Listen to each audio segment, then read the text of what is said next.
I am an old man now, with hands that tremble when the winter comes to these Colorado mountains.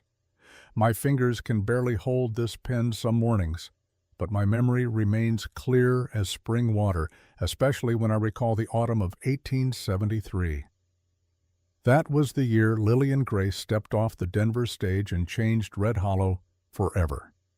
I was younger then, 46 years old, still believing a good man with a medical bag could heal most of what ailed the frontier. I learned differently that year. Some wounds run deeper than any scalpel can reach. Some scars never fade, no matter how much time passes. They ask me sometimes, the young ones who come through Red Hollow looking for stories of the old days. They ask if the legends are true. Did a giant cowboy really face down 10 men to save a school teacher? Did a woman own the richest claim in Colorado and not know it? Did the town itself transform overnight from corruption to honest living? I tell them the truth is both simpler and stranger than any legend. I was there. I tended the wounded and buried the dead. I watched 2 broken souls find each other in the hardest country God ever made.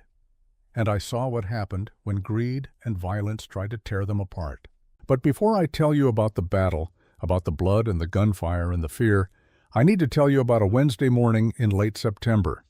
The day the Denver stage brought us a woman with sad eyes and a carpetbag, and nothing else to her name but hope. Or so we thought. Let me start proper. Let me tell you about Red Hollow as it was in that autumn of 1873, when the aspens were turning gold and the first frost had touched the high meadows. When the mine was producing silver faster than the territorial assayer could count it, and Mayor Harrison Cartwright smiled at everyone while his pockets grew heavy with other people's money. Let me tell you about the day everything changed. The morning sun cast long shadows across Red Hollow's main street, painting the weathered storefronts in shades of amber and gold. It was the kind of light that made even our harsh little town look almost beautiful. Almost. I stood outside my office watching the stage rumble in from Denver. Dust hung in the still air behind it like a curtain slowly falling. The driver pulled the horses to a stop in front of Morrison's General Store, and the whole contraption creaked and settled with the sound of exhausted wood and leather. 3 passengers climbed down. 2 were drummers I recognized, selling tools and dry goods to the mining camps. The third was a woman. She stepped carefully onto the wooden sidewalk, one hand holding her dark skirts clear of the wheel. The other gripped a worn carpetbag that had seen better days. She couldn't have been more than 28 or 30.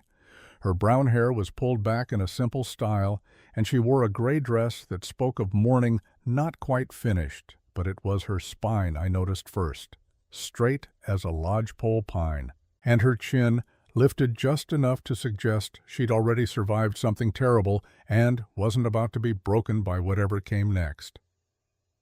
I'd been a doctor long enough to recognize that look. The war had taught me to see past what people showed on the surface. This woman was wounded, though her injury wasn't the kind I could treat with bandages and carbolic acid. She stood there for a moment, looking up and down our dusty street with those careful eyes, taking our measure. Red Hollow wasn't much to see. 20 or 30 buildings clustered around the main road. Most were unpainted wood, weathered gray by sun and wind. The Silver Bell Saloon anchored one end of the street. The whitewashed church stood at the other, like bookends on a shelf full of harder, meaner volumes. "Ma'am?" I stepped forward, removing my hat. Old habits from a Virginia childhood die hard. "Welcome to Red Hollow. I'm Dr. Benjamin Hayes." She turned to face me, and I saw that her eyes were blue, not the bright blue of a summer sky, but deeper. Storm blue, I thought, the blue of clouds carrying rain. "Doctor," she extended her hand, and I shook it. Her grip was firm. "I'm Lillian Grace. I have an appointment with Mayor Cartwright regarding the schoolteacher position."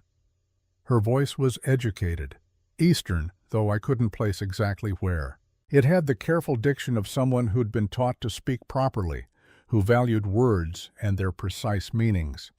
"The teaching job." I nodded. "Yes, the mayor mentioned someone was coming. Your timing's good.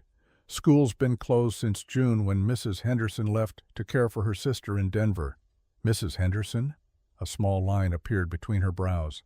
I thought the previous teacher was a Miss Abernathy. That was 2 years ago. We've had some trouble keeping teachers. I didn't mention why. The town's reputation for eating outsiders alive wasn't something I cared to advertise on a woman's first morning here. I see.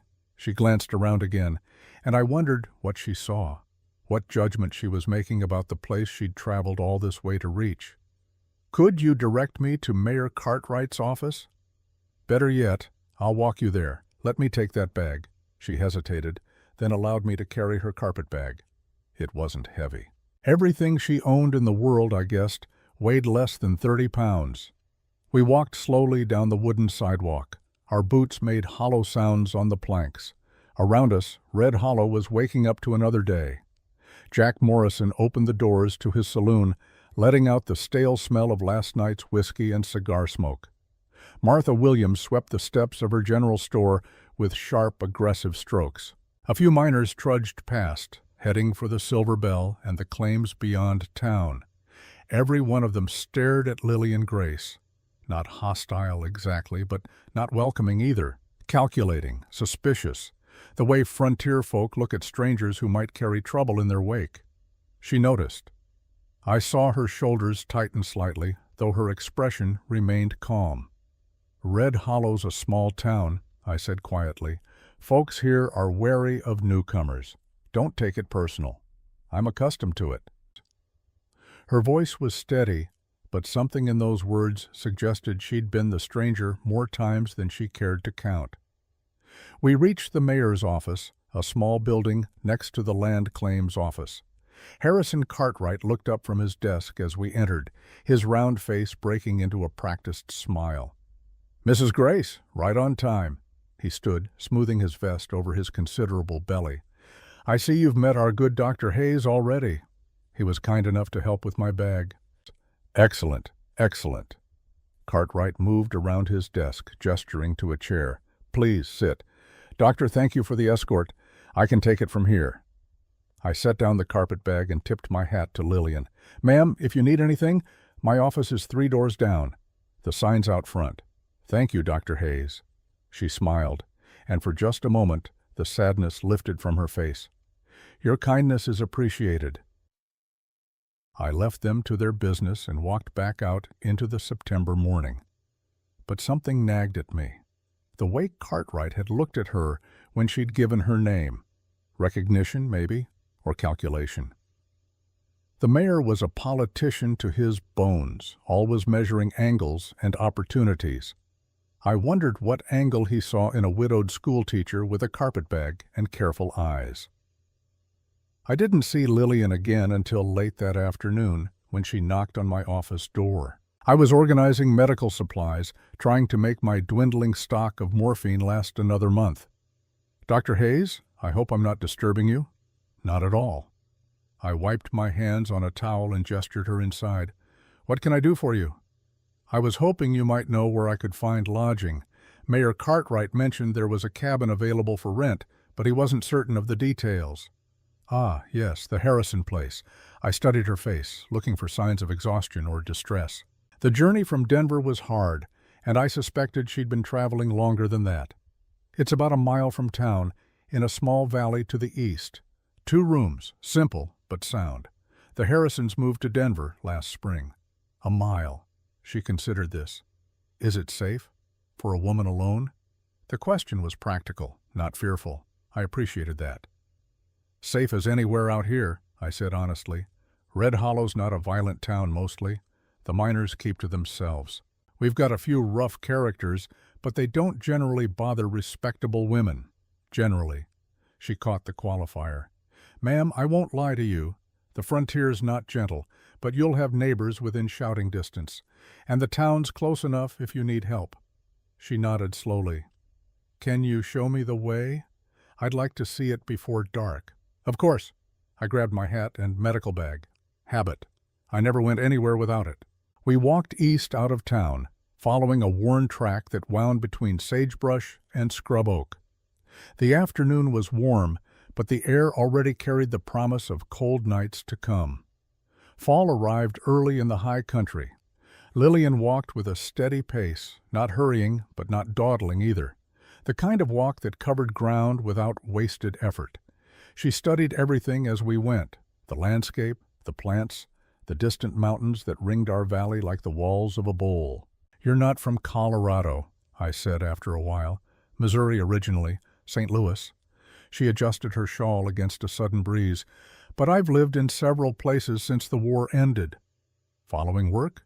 Following distance. The honesty in her voice surprised me. Sometimes a person needs to be far from where they've been. I understood that sentiment better than she knew. I'd come west for the same reason, to put miles between myself and the memories that haunted Virginia's blood-stained fields. "Your husband," I said carefully. "The war?" "Yes." The single word carried weight enough to bend steel.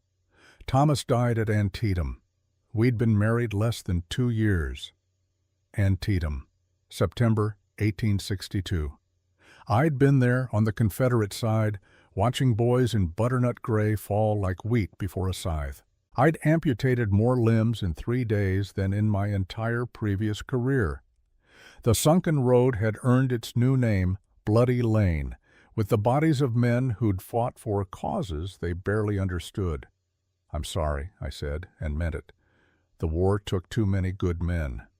"It did." She was quiet for a moment. "Thomas was a good man, kind, intelligent, faithful. He believed the Union was worth fighting for, and I honored that belief even when it took him from me." We crested a small rise, and the cabin came into view below. It sat in a shallow valley, sheltered from the worst winds by a ring of hills. Small, as I'd said. 2 rooms, a narrow porch, and a stone chimney. But the roof looked sound, and someone had planted a garden plot that was now mostly weeds and a few stubborn late vegetables. Lillian stood looking down at it, and I tried to see what she saw. Isolation, probably. Loneliness. A place to hide from the world and lick her wounds in private. Or maybe she saw what I'd seen when I first came west. A chance to start over. To build something new from the wreckage of what had been. "It's perfect," she said quietly. I helped her settle in over the next few days. Brought firewood from town, made sure the pump was working and the stove drew properly. Checked the cabin for anything dangerous. Loose boards, broken glass, signs of animals nesting in the walls. She didn't have much to settle. The carpet bag held 2 dresses, some undergarments, a few books, and a worn leather Bible. On the table by her bed she placed 2 items with particular care. The first was a brass compass, old, well-made, the kind a man might carry in his pocket every day. The needle inside still pointed true north, unwavering. The second was the Bible. She opened it carefully, as if the pages were fragile as dried leaves. Inside the front cover, written in a masculine hand, were the words, "To my beloved Lillian, may you always find your way home. Thomas Alexander Grace." I pretended not to see the way her fingers trembled as she touched those words. "You'll need supplies," I said, giving her a moment to compose herself. "Martha Williams runs the general store. Tell her I sent you, and she'll treat you fair." "Thank you, Dr. Hayes." She closed the Bible gently. "You've been very kind. I'm not accustomed to such welcome. You haven't met everyone yet." I said it lightly, but I meant the warning. Red Hollow could be harsh to outsiders, especially women who seemed different, too educated, too refined, too much themselves. The school board would meet her on Monday. The children would start classes on Tuesday. By Wednesday, the whole town would have formed its opinions about Lillian Grace. I just hoped those opinions wouldn't be too hard on her. Monday came with gray skies and a cold wind from the north.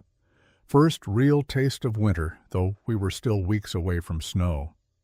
I watched from my office window as Lillian walked into town, her dark cloak wrapped tight against the chill. She'd been invited to the school board meeting at noon.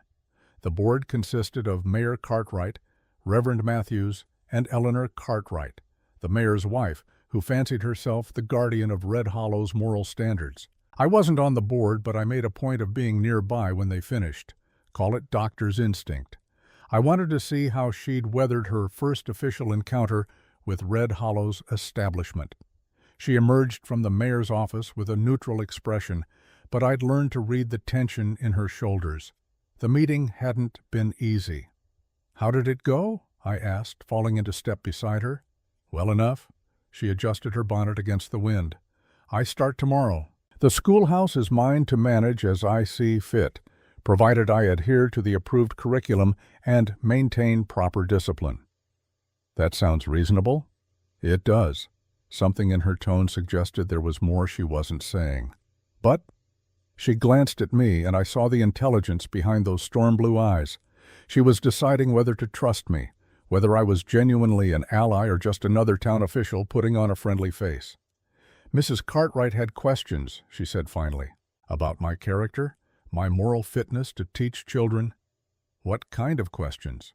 "Whether I planned to remarry, whether I attended church regularly, whether I held progressive views on women's education." I felt a flash of anger. Eleanor Cartwright was a decent enough woman in her way, but she saw the world through a very narrow lens.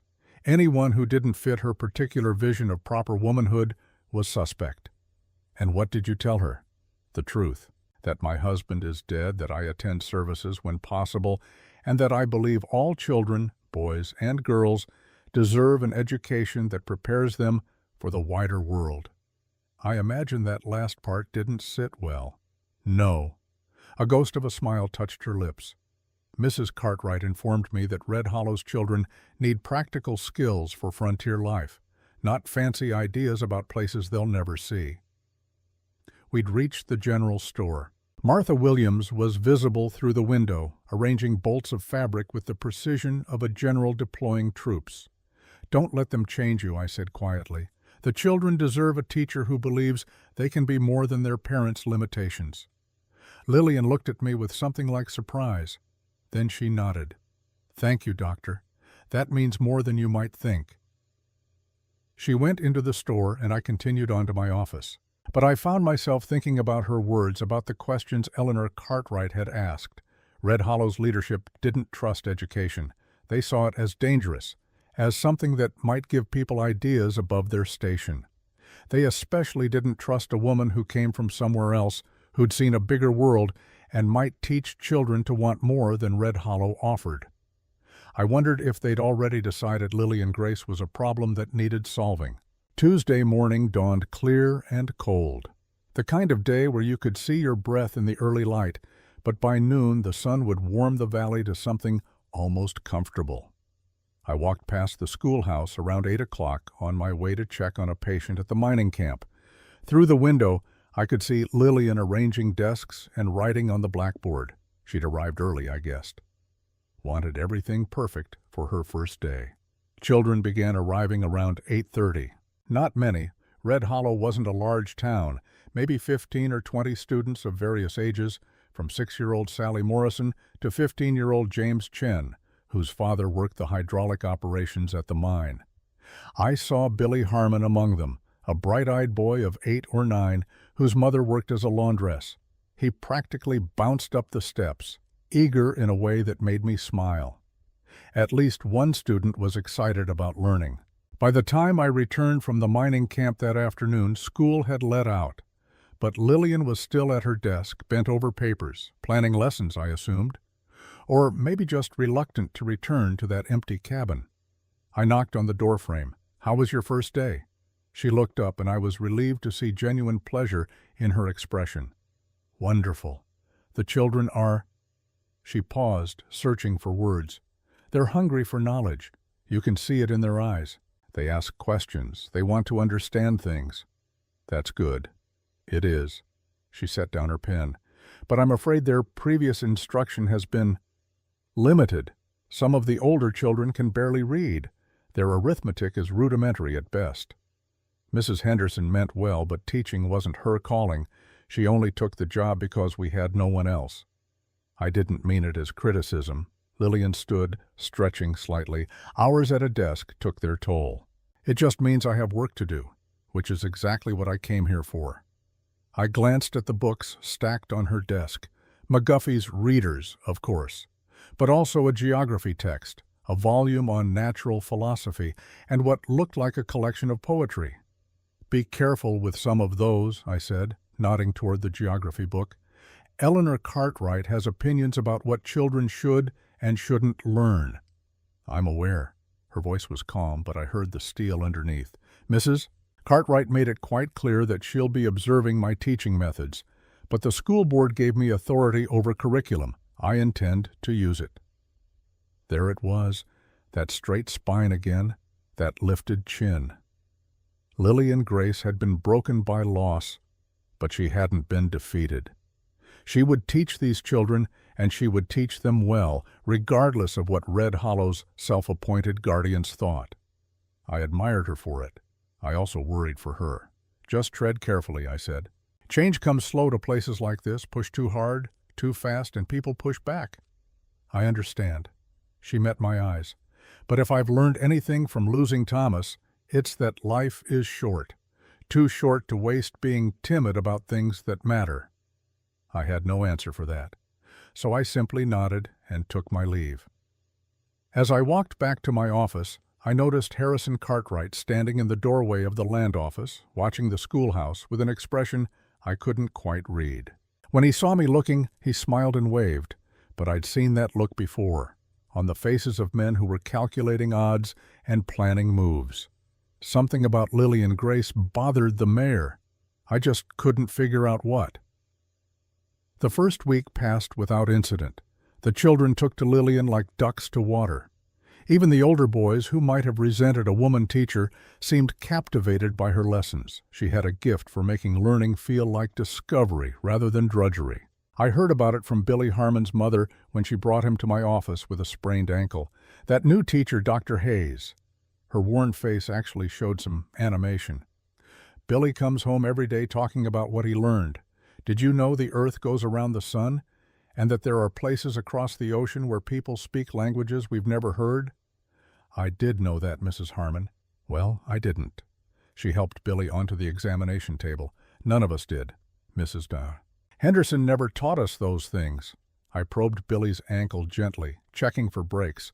The boy winced, but didn't cry. Tough kid. "Miss Grace says there are libraries back east with more books than a person could read in a whole lifetime," Billy piped up. "She says if we work hard and learn well, we might go see them someday." I glanced at his mother and saw the conflict on her face, pride in her son's enthusiasm, fear of what those big dreams might mean. Billy's father had died in a mining accident 3 years ago.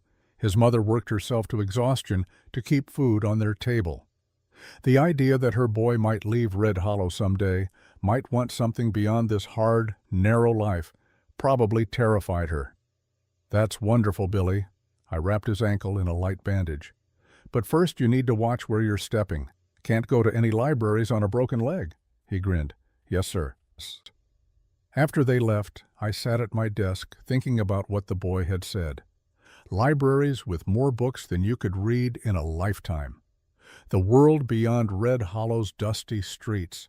Dreams bigger than silver mines and cattle ranches. Dangerous ideas, some would say. The kind that made young people dissatisfied with their lot. The kind that made them leave. I wondered how long it would take before someone, maybe Eleanor Cartwright, maybe the mayor himself, decided Lillian Grace was teaching the children to be discontent. And I wondered what they'd do about it. 2 weeks into the school term, I was treating a ranch hand with a badly infected cut when I met Silas Wade. The hand belonged to one of Wade's men from the Triple W Ranch west of town.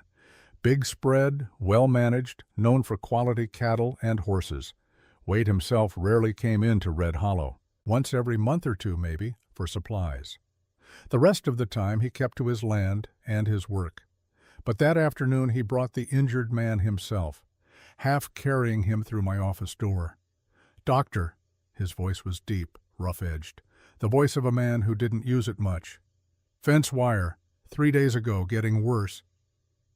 I looked up from my desk and felt a jolt of recognition so strong it nearly stopped my breath. I knew that face. Not from Red Hollow, from Virginia, from the war.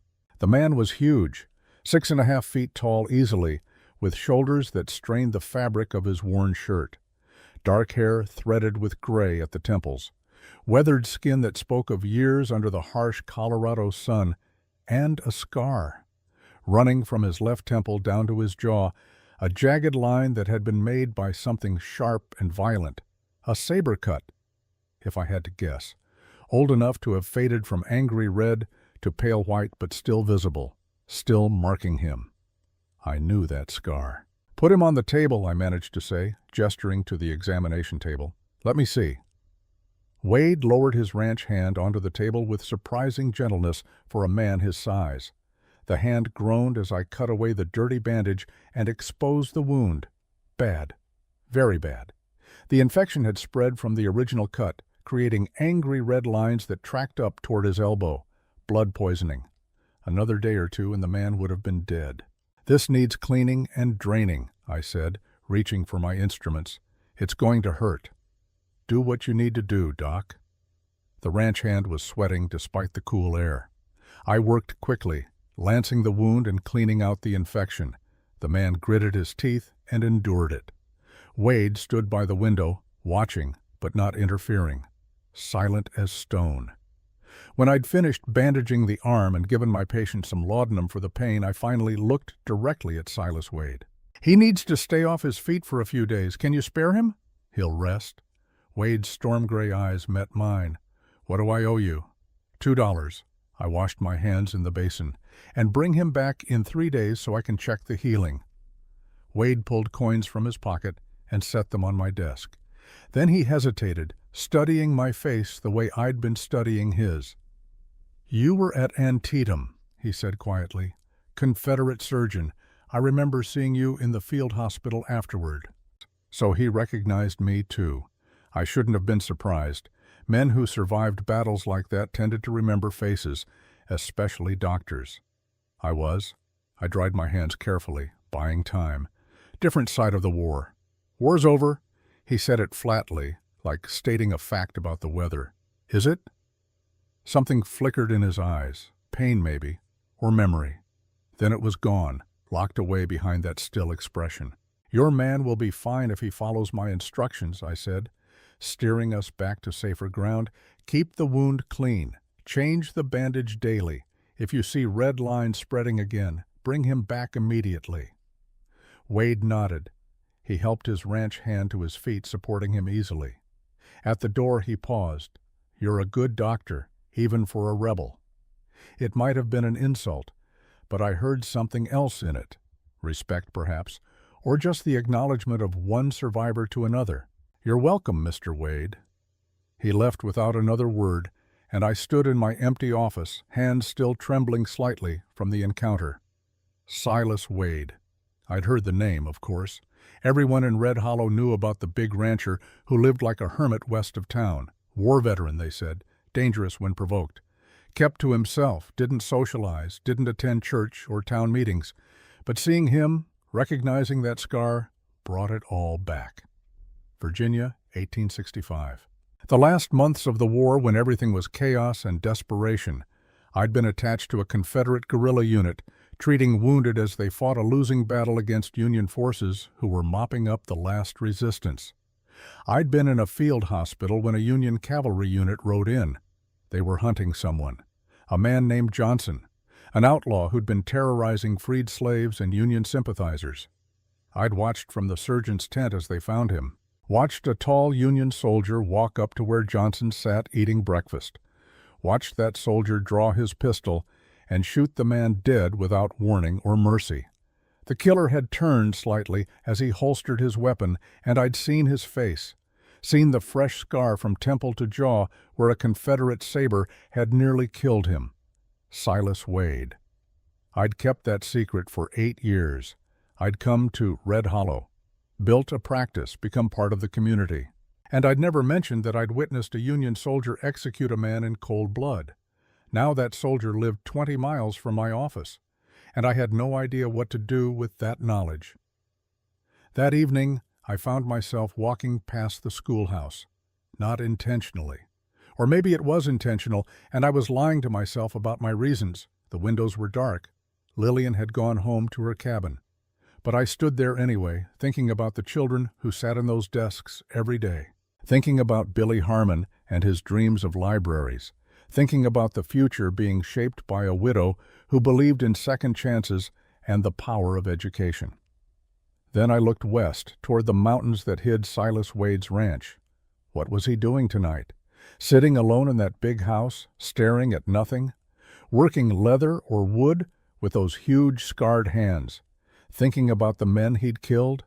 I'd seen enough soldiers, both sides, to recognize the signs.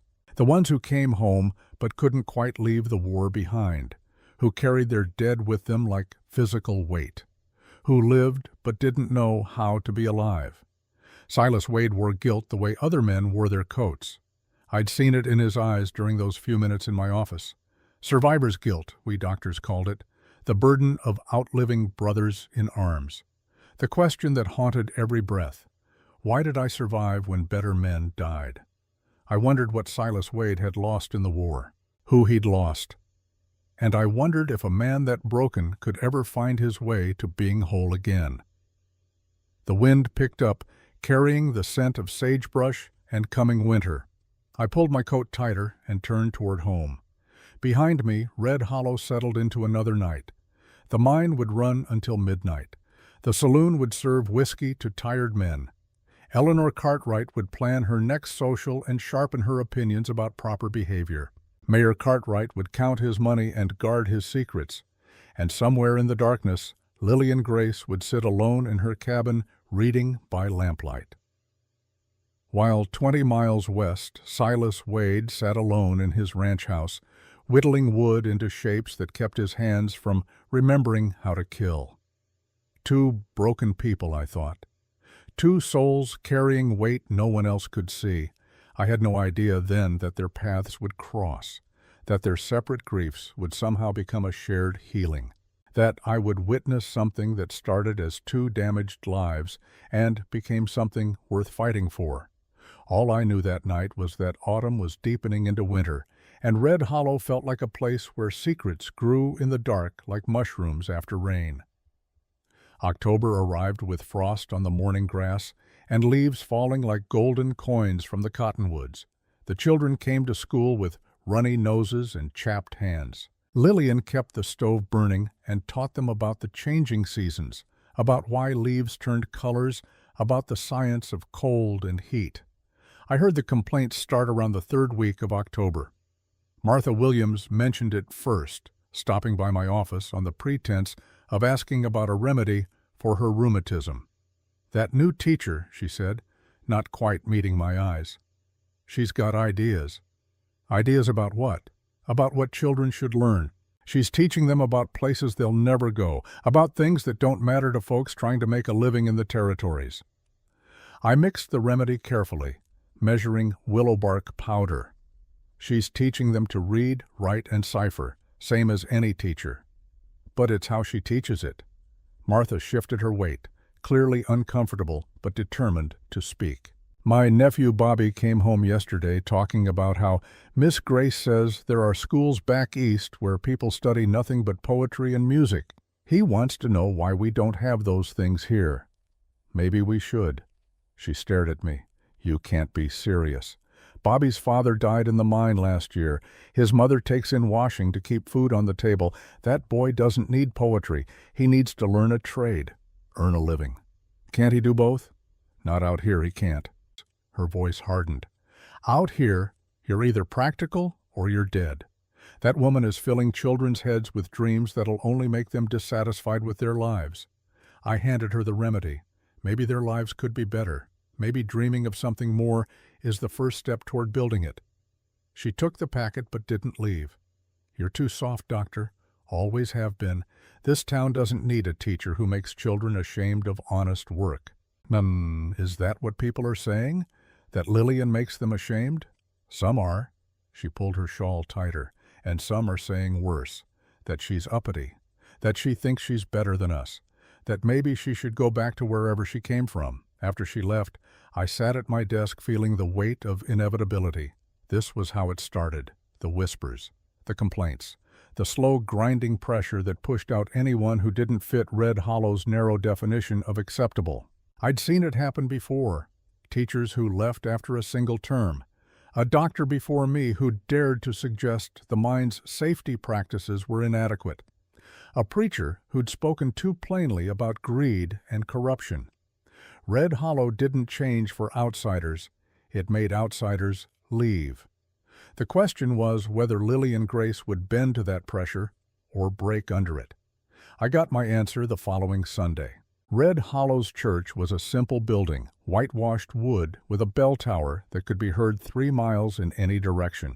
Reverend Matthews was a decent enough preacher, if somewhat prone to long sermons about sin and hellfire. Lillian attended services that morning, as she had every Sunday since arriving. She sat alone in a pew near the back, her gray dress proper and modest. Head bowed during prayers, hymnal open during singing.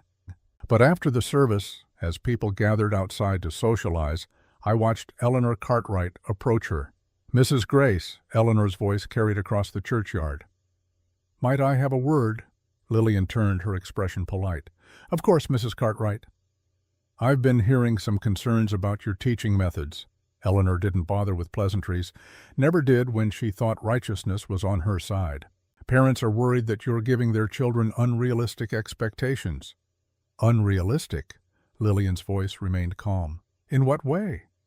"Teaching them about places they'll never see, about opportunities that don't exist for people like us, making them dissatisfied with good, honest, frontier life." A small crowd had gathered now. Martha Williams, a few other mothers, Mayor Cartwright, standing slightly back but clearly interested. I moved closer, not wanting to interfere but ready to step in if needed. "Mrs. Cartwright," Lillian said carefully, "I teach the approved curriculum, reading, writing, arithmetic, geography, natural philosophy. Nothing more than children in any school across the country would learn. But you teach them to want more than what they have. I teach them that knowledge opens doors. What they do with that knowledge is their choice. They're children. They don't have choices. They have duties. To their families, to this community. Your job is to prepare them for the lives they'll actually live, not fill their heads with impossible dreams." I saw Lillian's spine straighten, saw her chin lift in that way that meant she'd been pushed far enough. "With respect, Mrs. Cartwright, I disagree. My job is to prepare these children for whatever lives they choose to pursue. If that means staying in Red Hollow and working the mines or ranches, excellent. But if it means seeking opportunities elsewhere, that's equally valid. So you admit you're encouraging them to leave. I'm encouraging them to think, to question, to imagine possibilities beyond what they've been told is their destiny." Lillian's voice grew stronger. "That's what education is, not rote memorization of facts, but learning to reason and dream and strive." Eleanor's face flushed. "That's very high-minded of you, but this isn't St. Louis or wherever you came from. This is Red Hollow. We have our own ways, our own values. If you can't respect that, perhaps you should reconsider your position here." The threat hung in the air like smoke. Lillian looked around at the gathered crowd, saw the mixture of hostility and uncertainty on their faces. Then she looked at Eleanor Cartwright and smiled. It wasn't a friendly smile. It was the smile of someone who'd been underestimated too many times and was tired of it. "Mrs. Cartwright, I was hired by the school board to teach the children of Red Hollow. I intend to do exactly that, to the best of my ability, using methods I believe will serve them well. If the school board wishes to dismiss me, that's their prerogative. But I won't be intimidated into providing a lesser education simply because it makes some people uncomfortable." She turned and walked away, her back straight as an iron rod. I wanted to applaud. Instead, I caught Mayor Cartwright's eye. He was watching Lillian's retreating form with an expression that made my stomach tighten. Calculation, decision, and something darker, something that looked almost like recognition, as if he'd just confirmed something he'd suspected, as if Lillian Grace had just proven she was exactly the problem he'd thought she was. That evening, I rode out to Lillian's cabin. Not professionally. I had no medical reason to be there. But something about the confrontation at church troubled me. She answered my knock looking tired, but composed. "Dr. Hayes, this is unexpected. I wanted to make sure you were all right. That scene at church was unpleasant, but not surprising." She stepped back to let me in. "Would you like coffee? I was just making some." Her cabin was spare but clean. A fire burned in the small stove, taking the edge off the October chill. Books were stacked on the table alongside lesson plans written in her careful script. The brass compass sat on the mantel like a talisman. "I meant what I said to Mrs. Cartwright," Lillian said as she poured coffee into 2 tin cups. "I won't compromise what I teach to satisfy small-minded prejudice." "I admire that. But Lillian, may I call you Lillian?" "Of course." "Lillian, you need to understand what you're up against. This isn't just about teaching methods. There's something else going on. I can't quite put my finger on it, but the way the mayor looked at you today—" "Be careful." She handed me a cup and sat down across from me. "You're not the first person to warn me about being careful, to tell me that I should bend, compromise, make myself smaller so I don't threaten anyone. I'm not asking you to make yourself smaller, aren't you?" Her blue eyes met mine directly. "Dr. Hayes, I was married for less than 2 years before my husband went to war and died. I spent 2 years after that wearing black and living like a ghost. I've been careful. I've been cautious. I've bent and compromised until I almost forgot who I was." She set her cup down with a soft clink. "I came west to start over, to build a life that mattered. And I've decided that means not being afraid anymore, not hiding, not apologizing for wanting to do good work and help children reach their potential. Even if it costs you your position? Even then." She smiled, but there was sadness in it. "At least I'll lose it standing up for something I believe in." I sipped my coffee and studied this woman who'd walked into Red Hollow with nothing but a carpet bag and enough courage to stand up to the whole town. I'd misjudged her initially, seen the mourning dress and sad eyes, and assumed she was fragile. She wasn't fragile. She was strong in a way that most people never learned to be, the kind of strength that came from surviving loss and choosing to live anyway. "The children are lucky to have you," I said finally. "I'm lucky to have them." She glanced at the lesson plans on her table. "They give me purpose, direction. They make me feel like Thomas didn't die for nothing, like maybe all that sacrifice, all that loss, can lead to something good."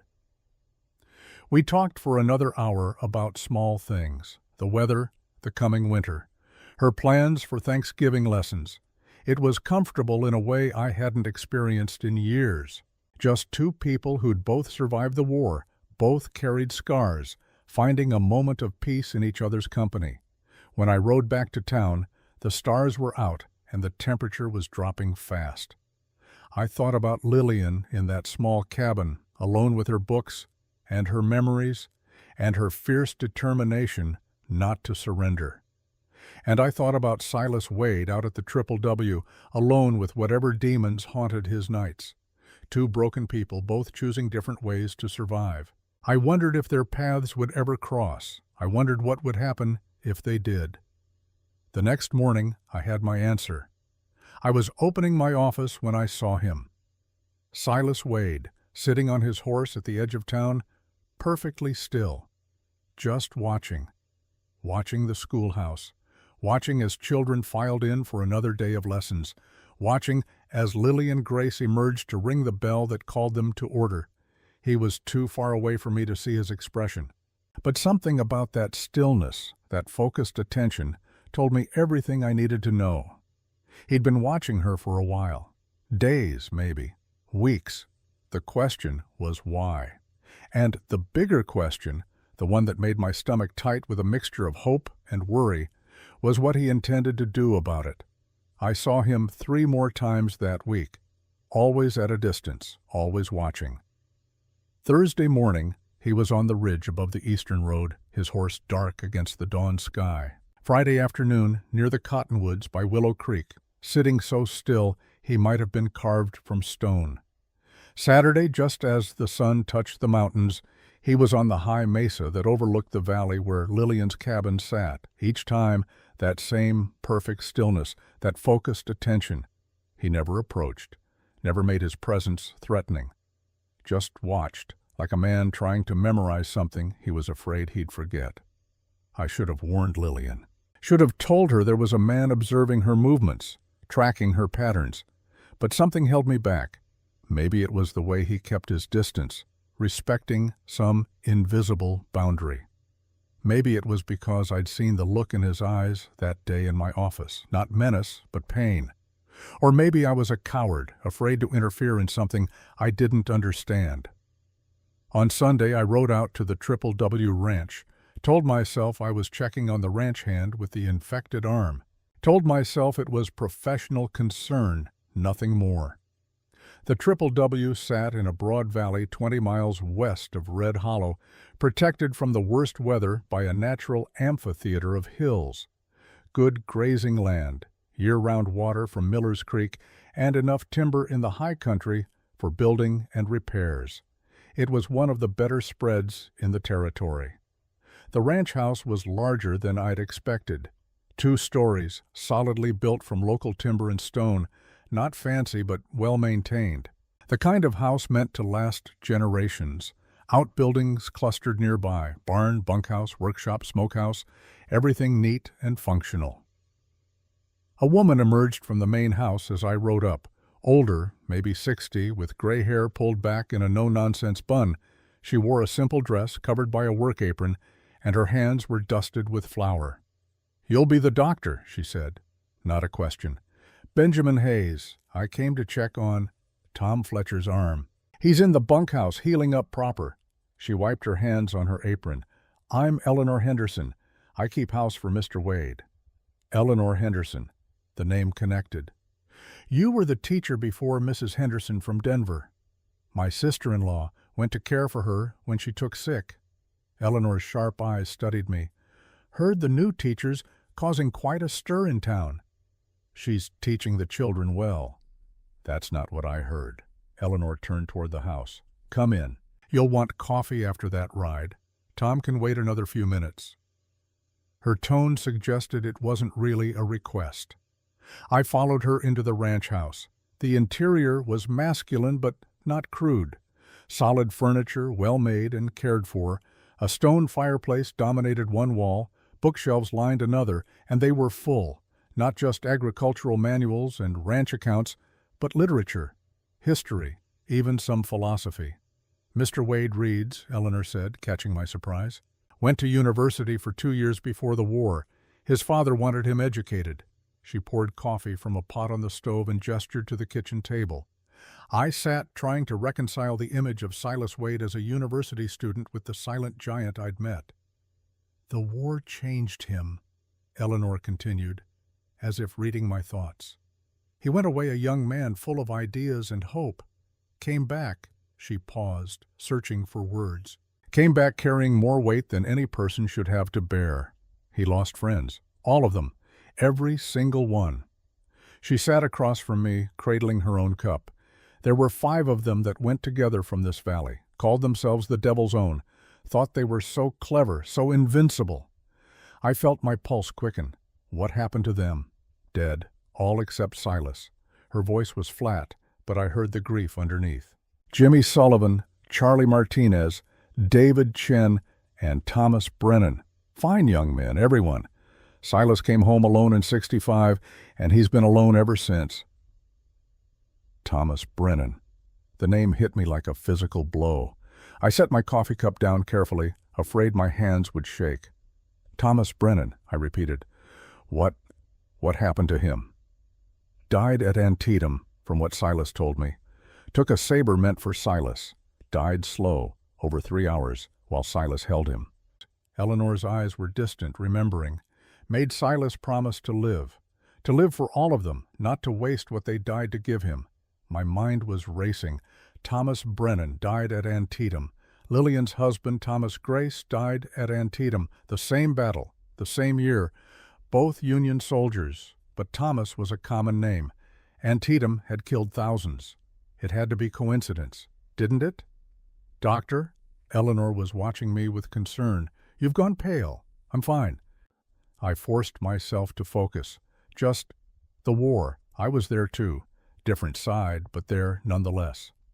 "Ah," she nodded, understanding. "Then you know what it does to a man, how it breaks something inside that never quite heals." "I do." We sat in silence for a moment. Outside, I could hear the sounds of ranch work, horses in the corral, men calling to each other, the ring of a hammer on metal. "He's been watching her," Eleanor said quietly. I looked up sharply. "The teacher, Mrs. Grace." Eleanor's weathered face showed something that might have been hope. "I've seen him ride out toward town, toward that valley where she lives. He comes back different. Still sad, still carrying that weight, but less heavy somehow. Like maybe he's found something worth watching for." "Mrs. Henderson." "Eleanor, please." "Eleanor, I'm not sure it's appropriate for—" "Appropriate?" She actually smiled. "Dr. Hayes, that man has been dying slowly for 8 years. Not dying of illness or injury, but dying of loneliness and guilt. If watching a woman from a distance gives him something to live for, I'm not about to question the appropriateness of it." "Does he know you're aware?" "We don't speak of it, but I know. I've known Silas since he was a boy. His mother and I were close friends before she passed. I can read him better than he thinks." She stood and refilled our cups. "He's been whittling," she said, "every night for the past 2 weeks. Sits in his workshop for hours, carving something small. Won't let me see what it is, but I know. It's for her." "He hasn't even spoken to her." "Not yet." Eleanor's eyes held certainty. "But he will, when he finds the courage, when he decides he might deserve a chance at happiness." I thought about that as I examined Tom Fletcher's arm, healing well, infection gone, and rode back to Red Hollow through the autumn afternoon. The sun was low, painting the valley in shades of gold and amber. Beautiful country, if you could ignore how hard it was to live in. Silas Wade and Lillian Grace. A war-haunted rancher and a grieving widow, both carrying losses too heavy to name. Both trying to survive in a place that didn't make room for weakness or sorrow, and both perhaps beginning to find something in each other, even if they didn't know it yet. Even if speaking to each other seemed as impossible as bringing back the dead. The following Tuesday, Lillian came to my office with a cut on her hand. Not serious, but deep enough to need cleaning and bandaging. "Broken window at the schoolhouse," she explained as I washed the wound. "I was trying to repair it myself, and the glass slipped." "You should have asked someone to help." "I'm accustomed to managing on my own." She didn't flinch as I cleaned the cut with carbolic acid. Tough woman. "Besides, I wasn't sure who to ask. The town hasn't exactly been welcoming." "Still getting pushback about your teaching?" "More than pushback." She was quiet for a moment as I applied the bandage. "Someone left a note under my door last night." I looked up sharply. "What kind of note?" "Unsigned, telling me that teachers who don't know their place don't last long in Red Hollow." Her voice was steady, but I saw tension in her shoulders. It suggested I might want to consider moving on before winter sets in. "Did you bring it?" "I burned it." She flexed her hand, testing the bandage. "I won't be intimidated by anonymous cowards. Lillian, you need to take this seriously. Threats are meant to frighten me into leaving, which is exactly why I won't acknowledge them." She met my eyes. "I told you before, Dr. Hayes, I'm done being careful, done hiding. If someone has a problem with my teaching, they can come speak to me directly." I wanted to argue, wanted to tell her that frontier justice was harsh and unpredictable, that anonymous threats sometimes became violent actions, that her courage, admirable as it was, might get her hurt. But I also understood the need to stand your ground, to refuse to be broken by fear. "At least let me know if there are more threats," I said, "and be careful when you're alone at the cabin." "I will." She stood, pulling her shawl around her shoulders. "Thank you for patching me up." After she left, I sat at my desk staring at nothing. Someone was trying to drive her away. Someone who didn't have the courage to sign their name, but had enough malice to threaten a woman living alone. I had my suspicions about who. Mayor Cartwright had the most to lose if Lillian stayed and continued challenging the town's established order. Eleanor Cartwright had the righteousness and self-importance to think threatening someone was justified. Martha Williams had the grudge and the gossip network. Or maybe it was someone else entirely, someone I hadn't considered. The question was whether these threats would escalate, and what I should do if they did. I pulled out a sheet of paper and began writing. A letter to the territorial marshal in Denver describing the situation. I didn't send it, not yet, but I dated it and tucked it into my desk drawer, just in case. That evening, I found myself walking past the schoolhouse again. The window Lillian had mentioned was indeed broken, a jagged hole in one of the lower panes.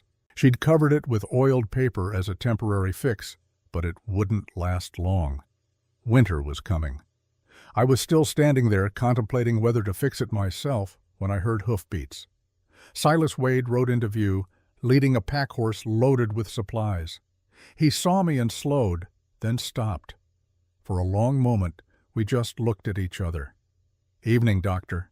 "Mr. Wade," I gestured to the broken window. "Seems the schoolhouse needs some repair." He studied the window, then nodded. "I'll send one of my men with glass tomorrow." "That's kind of you." "Children need a warm schoolhouse." He shifted in his saddle, clearly uncomfortable with conversation, but not leaving. "The teacher? She doing all right?" The question was carefully casual, but I heard the weight behind it. "She's managing, though the town's not making it easy for her." Something flickered in his eyes. Anger, maybe, or concern. "She seems like a good teacher," he said after a pause. "From what I've heard." "You've heard correctly." I studied him, this huge man sitting his horse like he was part of it. "She's the best teacher we've had. The children are actually learning, not just being warehoused for the day." He nodded slowly. Then, surprising me, "She's a widow." Not a question. A statement. "Yes, her husband died in the war." "Antietam?" I felt that jolt again. The coincidence too large to ignore. "How did you know?" "Heard it mentioned." His face was unreadable. "A lot of good men died at Antietam." "They did." I paused, then took a chance. "Eleanor Henderson told me about your friends. About the Devil's Own. I'm sorry for your losses." His jaw tightened. For a moment I thought he might ride away without responding. Then, "Thomas Brennan was my best friend. Closest thing to a brother I ever had." His voice was rough with old grief. "He took a Confederate saber that was meant for me, died over 3 hours while I held him, made me promise I'd live, that I wouldn't waste what they all died to give me." The words came out like they'd been held back too long, like a wound that needed lancing. "Have you kept that promise?" I asked quietly. He looked toward the western mountains, where his ranch lay hidden in the gathering dusk. "I'm trying to learn how." Then he touched his hat brim and rode away, leaving me standing in the street with a dozen questions I couldn't ask. Thomas Brennan died at Antietam, made Silas promise to live. Thomas Grace died at Antietam, left a widow named Lillian. The same battle, the same year, both Union soldiers. I thought about asking more questions, about trying to confirm whether they were the same man. But something stopped me. Maybe it was respect for privacy. Maybe it was cowardice. Or maybe it was the sense that some truths have their own timing, that forcing them into the light before they're ready does more harm than good. I walked home through the cooling evening thinking about promises made to the dying, about the weight of surviving when others didn't, about two broken people who might be connected by more than just shared grief. And I wondered what would happen if they ever discovered the truth. The next morning, I was surprised to see Lillian at my door before I'd even finished my breakfast. "Dr. Hayes, I apologize for the early hour."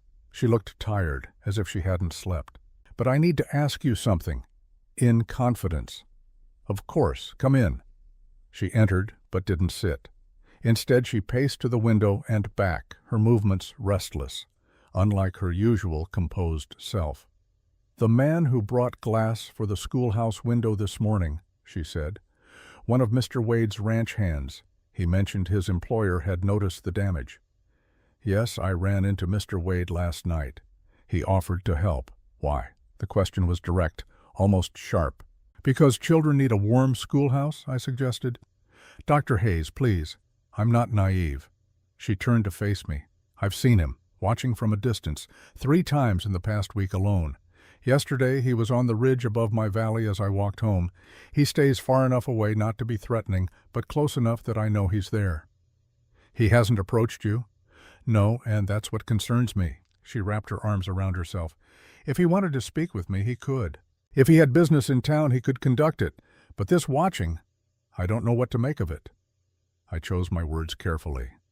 Silas Wade is a complicated man. War veteran, like yourself. He lost people, all his close friends. He's been alone a long time. That doesn't explain why he's watching me. No, I paused. But I don't think he means you harm, if that's what you're worried about. Then what does he mean? I had no answer that wouldn't betray Eleanor Henderson's confidence or my own suspicions, so I gave her the only truth I knew for certain. I think he's trying to remember what it feels like to be interested in living, and somehow watching you helps with that. She absorbed this in silence. Then quietly, should I be afraid of him? No. I said it without hesitation. Silas Wade is dangerous when he needs to be. He can be hard, and he's killed men. But he's not cruel. He's not a threat to women or children. If anything, I think he'd die before letting harm come to someone weaker than himself. You sound very certain. I am. And I was, despite, or maybe because of, what I'd witnessed in Virginia. Silas Wade had executed a man in cold blood, but that man had been a murderer and rapist. What I'd seen that day wasn't cruelty. It was justice delivered by someone who understood the cost of violence. Lillian was quiet for a long time. Then she did something unexpected. She pulled out her reticule and withdrew a small object wrapped in cloth. I wanted to show you something, she said, unwrapping it carefully. Thomas gave this to me just before he left for the war. It was a brass compass, beautiful work, old but well maintained. The needle pointed true north with steady certainty. He said it would always bring him home to me. Her voice was soft with memory, but it didn't. He died at Antietam in September of 1862, and I didn't even get his body to bury. They sent me his personal effects 6 months later. The compass, his Bible, and a letter he'd written the night before the battle. She opened the compass, and I saw an inscription inside the lid. To Thomas Alexander Grace, from his loving father, may you always find your way home. Thomas Alexander Grace, I repeated. That was his full name? Yes. But in his letters from the war, he usually signed himself T. Brennan, or just Brennan, his mother's maiden name. He said it was safer. If letters were intercepted, using a different name might protect his identity. The room seemed to tilt slightly. T. Brennan, Thomas Alexander Grace, who used his mother's name Brennan for security during the war. I must have made some sound because Lillian looked at me with concern. Dr. Hayes, are you all right? Yes, I swallowed hard. Did Thomas ever mention his closest friends in the Army? The men he served with? He mentioned one especially. Said he was like a brother. They'd made a pact to look after each other, to make sure at least one of them came home. Her eyes filled with tears. He died saving this friend's life. Took a saber blow that was meant for someone else. The commanding officer who wrote to inform me said Thomas's friend held him for hours as he died. That Thomas's last words were making this friend promise to live fully, to not waste the life he'd been given. I couldn't speak, couldn't breathe. I've always wondered about that friend, Lillian continued, wondered if he kept his promise, if Thomas's death meant something, or if it was just another waste in a war full of waste. I should have told her, right then, should have explained that the man watching her from distant ridges was the same friend Thomas had saved, that Silas Wade had held her husband as he died, that the promise made 12 years ago was the reason Silas struggled so hard to find meaning in living. but I couldn't form the words. The magnitude of the coincidence, the impossibility of it, paralyzed me. "Thank you for showing me this," I managed finally. "Thomas sounds like he was a remarkable man." He was. She rewrapped the compass carefully and tucked it away. "I suppose I wanted you to understand why I can't just move on, why I need my life to mean something. Thomas died believing in a better future. I owe it to him to help build that future, even in small ways." After she left, I sat at my desk with my head in my hands. Thomas Alexander Grace, who signed his letters T. Brennan. Thomas Brennan, who died in Silas Wade's arms at Antietam, the same man. Lillian's husband was Silas's best friend, the man Silas had promised to honor by living fully. The brother in arms whose death had haunted Silas for 12 years. And Silas was falling in love with his best friend's widow, without knowing it, without understanding the impossible web of fate that had brought them to the same frontier town, to orbit each other like stars bound by invisible gravity. What were the odds? What cosmic joke or divine plan had arranged this? And what would happen when they found out? I couldn't tell them, not yet, maybe not ever. The knowledge felt too big, too fragile.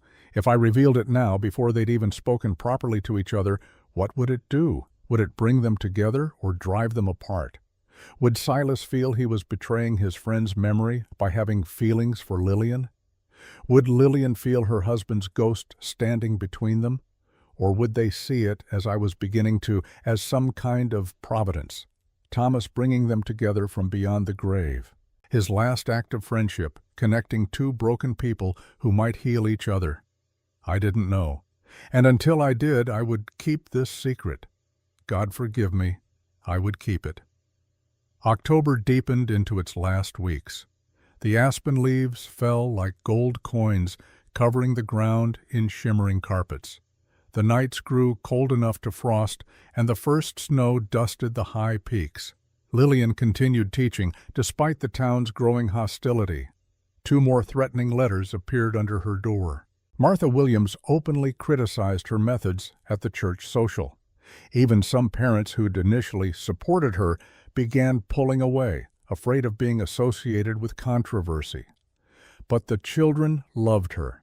I heard it constantly, from Billy Harmon, from the Chen children, from Sally Morrison, how Miss Grace made learning exciting, how she treated them like they were intelligent, capable human beings, how she believed they could be more than their circumstances. And Silas continued watching. I saw him myself once, purely by accident. I'd ridden out to check on a miner's family and was cutting back through the hills when I spotted him. He sat his horse on a ridge overlooking the valley where Lillian's cabin sat, perfectly motionless in the late afternoon light, just watching as smoke rose from her chimney, as she moved around her small yard, hanging laundry or tending her struggling garden. The longing in his posture was painful to see. This huge, dangerous man, sitting alone on a ridge, watching a woman he couldn't bring himself to approach, wanting something he didn't think he deserved. I almost rode up to him, almost said something. But what could I say that wouldn't reveal what I knew? So I rode away and left him to his vigil. The wooden rose appeared on Lillian's doorstep on the last Sunday of October. She brought it to show me after church, holding it in her palm like it was made of glass. "Someone left this for me," she said, wonder in her voice. "No note, no explanation, just this." It was beautiful. Cherry wood, polished smooth until it glowed in the light. Every petal was perfectly formed, every detail lovingly rendered. The kind of work that took hours of patient carving, the kind of gift that spoke of careful attention and unspoken feeling. "It's remarkable craftsmanship," I said, though I knew who'd made it. Could picture Silas in his workshop, whittling away the evenings, trying to create something beautiful enough to express what he couldn't say in words. "Do you think—" Lillian turned it over in her fingers. "Do you think it's from him, Mr. Wade? Would that trouble you?" "I don't know." She looked up at me with those storm-blue eyes. "It should, shouldn't it? A man I've never spoken to leaving gifts at my door, watching me from a distance. Any sensible woman would be frightened." "Are you frightened?" No. The admission seemed to surprise her. I'm curious, maybe even flattered. He's been so careful to keep his distance, not to threaten or intrude. And this, she held up the rose, this is lovely. The work of someone with patience and skill, and maybe even a gentle heart, despite how fearsome he looks. Silas Wade is a complicated man, I said carefully. The war broke something in him.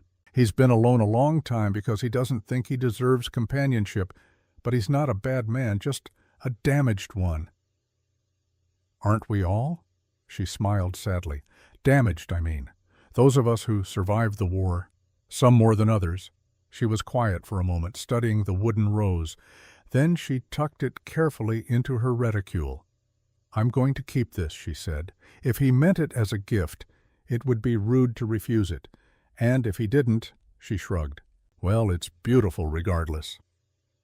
That afternoon, I rode out to the Triple W again.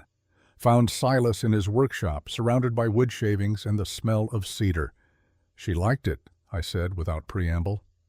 He looked up from the piece he was working. Another rose, I noticed, practicing maybe, or making backups in case he found the courage to give her another. You saw her? She showed me, asked if I thought you'd made it. His jaw tightened. What did you tell her? That you're a complicated man, war-damaged but not dangerous. I picked up one of the wood shavings, rubbing it between my fingers. Silas, why don't you just talk to her? And say what? He set down his knife with more force than necessary. I'm the man who's been watching you like some kind of stalker. I knew your husband, watched him die in fact, and now I have feelings for his widow that I have no right to? I froze. You know, that Thomas Brennan was her husband, Thomas Grace? He laughed bitterly. Took me a while to figure it out, but yes, the timing fits, the details fit. Hell, even the compass fits. Thomas showed me that compass once, told me his father gave it to him, said it would always point him home. How long have you known? 2 weeks, maybe, since I heard her mention his full name to someone at the church.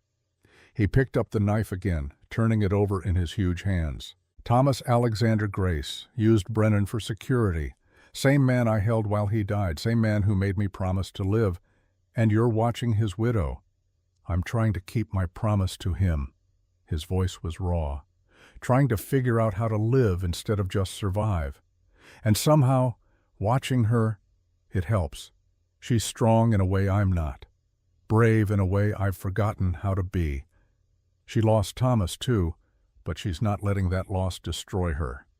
Have you considered that maybe Thomas would want you to be happy? That maybe protecting and caring for his widow would honor his memory rather than betraying it? I've considered it. He went back to carving, the knife moving with precise control despite the tremor in his hands. I've also considered that I'm a killer who watched my best friend die and did nothing to stop it. What right do I have to approach his widow? What could I possibly offer her besides more pain? You could offer her friendship, companionship, someone who understands loss. She deserves better. So did Thomas, but he chose you as his brother. Maybe trust his judgment. Silas didn't answer, just kept carving, his scarred face set in lines of stubborn misery. I left him there and rode back to town feeling helpless. Two people who might heal each other, kept apart by guilt and fear and the weight of the dead. But at least Lillian had the rose. At least she knew someone was thinking of her. It was a start, however small. November arrived with the first real snow. Not much, just a few inches that melted by noon, but enough to remind everyone that winter was coming.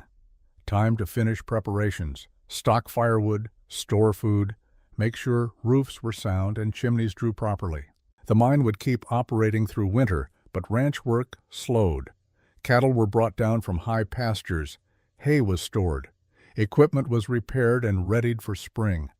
It was also time for Red Hollow's quarterly town meeting, a gathering where grievances were aired, budgets discussed, and the mayor could remind everyone of his invaluable leadership. I didn't usually attend these meetings, found them tedious and predictable, but something made me go this time. Call it instinct, or worry about what might be said regarding Lillian. The meeting was held in the church, the largest building in town. Maybe 50 people gathered, filling the pews. Mayor Cartwright stood at the front, flanked by Reverend Matthews and Eleanor Cartwright. The first hour was boring as expected.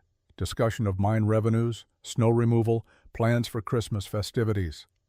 I was half asleep when Eleanor Cartwright stood to speak. "I'd like to address concerns about our school," she said, her voice carrying clearly through the room, "specifically about our current teachers' methods and their impact on our children." Lillian was present, sitting in the back. Her spine straightened, but her face remained calm. "Mrs. Cartwright," Reverend Matthews said cautiously, "perhaps this isn't the appropriate venue." "It absolutely is." Eleanor's face was flushed with righteous certainty. "The school is funded by town money. We have a right to discuss how it's being run." "What specific concerns do you have?" Mayor Cartwright asked. His tone was neutral, but I saw calculation in his eyes.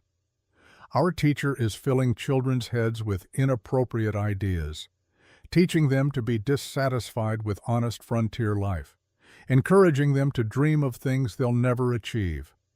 Eleanor looked around the room. "Bobby Williams came home last week talking about universities back east. Sarah Morrison asked her father why Red Hollow doesn't have an opera house.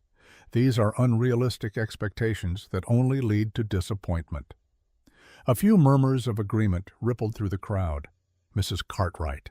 Lillian stood, her voice steady. "With respect, I teach the standard curriculum approved by the Territorial Education Board. If exposing children to knowledge about the wider world is inappropriate, then perhaps we should reconsider what education means." "We don't need fancy education out here," Martha Williams spoke up. "We need children who can work hard, follow rules, and contribute to their community." "Those things aren't mutually exclusive with broader learning," Lillian replied. "In fact, education makes people better workers, better citizens, better able to solve problems and innovate." "Innovation."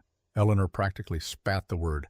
"That's exactly what I'm talking about. We don't need innovation. We need stability, tradition. Children who respect their elders and their heritage, even if that heritage is limited by ignorance." The question hung in the air like a thrown gauntlet. Several people gasped. Calling Red Hollow ignorant was fighting words. "Mrs. Grace," Mayor Cartwright said smoothly, "I think what Mrs. Cartwright is trying to express, I know exactly what she's trying to express." Lillian's calm was fracturing slightly. "She wants me to provide a lesser education because she's afraid. Afraid that educated children will leave, that they'll question authority, that they'll want more than what Red Hollow offers. But I won't apologize for giving these children tools to build whatever lives they choose." "Even if those lives are elsewhere?" Eleanor demanded. "Yes." Lillian lifted her chin. "Even then. Because my job isn't to trap children in Red Hollow, it's to prepare them for the world as it actually exists." "Then perhaps you're not suited for this position," Eleanor said coldly. "That's for the school board to decide, not you." The room erupted in argument, voices overlapping, people taking sides. I stood, preparing to speak in Lillian's defense, when the church door opened. Silas Wade stepped inside. The argument died instantly. Everyone turned to stare at the huge man filling the doorway, snow melting on his shoulders. He rarely came to town meetings. His presence was shocking enough to silence even Eleanor Cartwright. "Mr. Wade," Mayor Cartwright found his voice first, "we weren't expecting you. I own property in this valley." Silas's deep voice carried effortlessly through the room. "That gives me a right to speak at town meetings." Of course. "Did you have something to contribute to this discussion?" Silas's gray eyes found Lillian in the back of the room, held her gaze for a long moment. Then he looked at Eleanor Cartwright. "I've been watching the school," he said, "from a distance, seeing how the children act when they leave each day." Whispers started. Watching the school. From a distance. What did that mean? "They're excited," Silas continued. "Happy, talking about what they learned. I see Billy Harmon practicing his letters on anything he can find. I see the Chen children teaching their parents English words they didn't know before. I see children who want to learn instead of children who dread school." He took a step forward, and despite his slow, careful movement, several people flinched. That tells me Mrs. Grace is doing something right, something better than what came before. He looked at Eleanor. If your concern is that children might leave Red Hollow someday, maybe you should ask why you're so afraid they will. Maybe the question isn't whether Mrs. Grace is teaching them wrong, but whether Red Hollow is giving them enough reason to stay. Then he turned and walked out, leaving stunned silence in his wake. I wanted to cheer. Instead, I stood and added my voice. Mr. Wade is right. Mrs. Grace is the best teacher we've had. The children are learning more in 2 months with her than in 2 years before.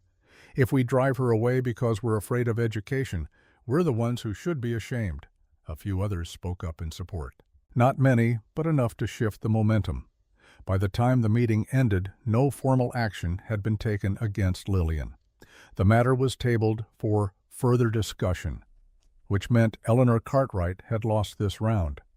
I found Lillian outside afterward, standing in the light snow, looking toward the western road where Silas had disappeared.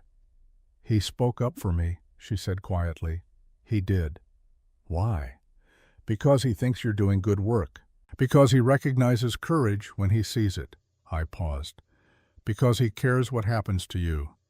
She was silent for a long moment, then, "I should thank him." "You should. I don't even know where to find him." "The Triple W Ranch, 20 miles west." I pulled my collar up against the cold. "But Lillian, if you go, understand what you're stepping into. Silas Wade he's not an easy man. He's been hurt, and he's isolated himself for years. Approaching him might be complicated." "So am I complicated." She smiled slightly. "And isolated, and hurt. Maybe that's exactly why we should talk." I watched her walk away through the falling snow and felt the weight of my secret pressing down like physical burden. She was going to seek him out. They were going to talk. And when they did, the truth about Thomas would hang between them like a ghost. Should I tell them first, warn them, or let them discover it themselves in their own time? I didn't know, and my indecision felt like cowardice. The next morning, I woke to pounding on my door.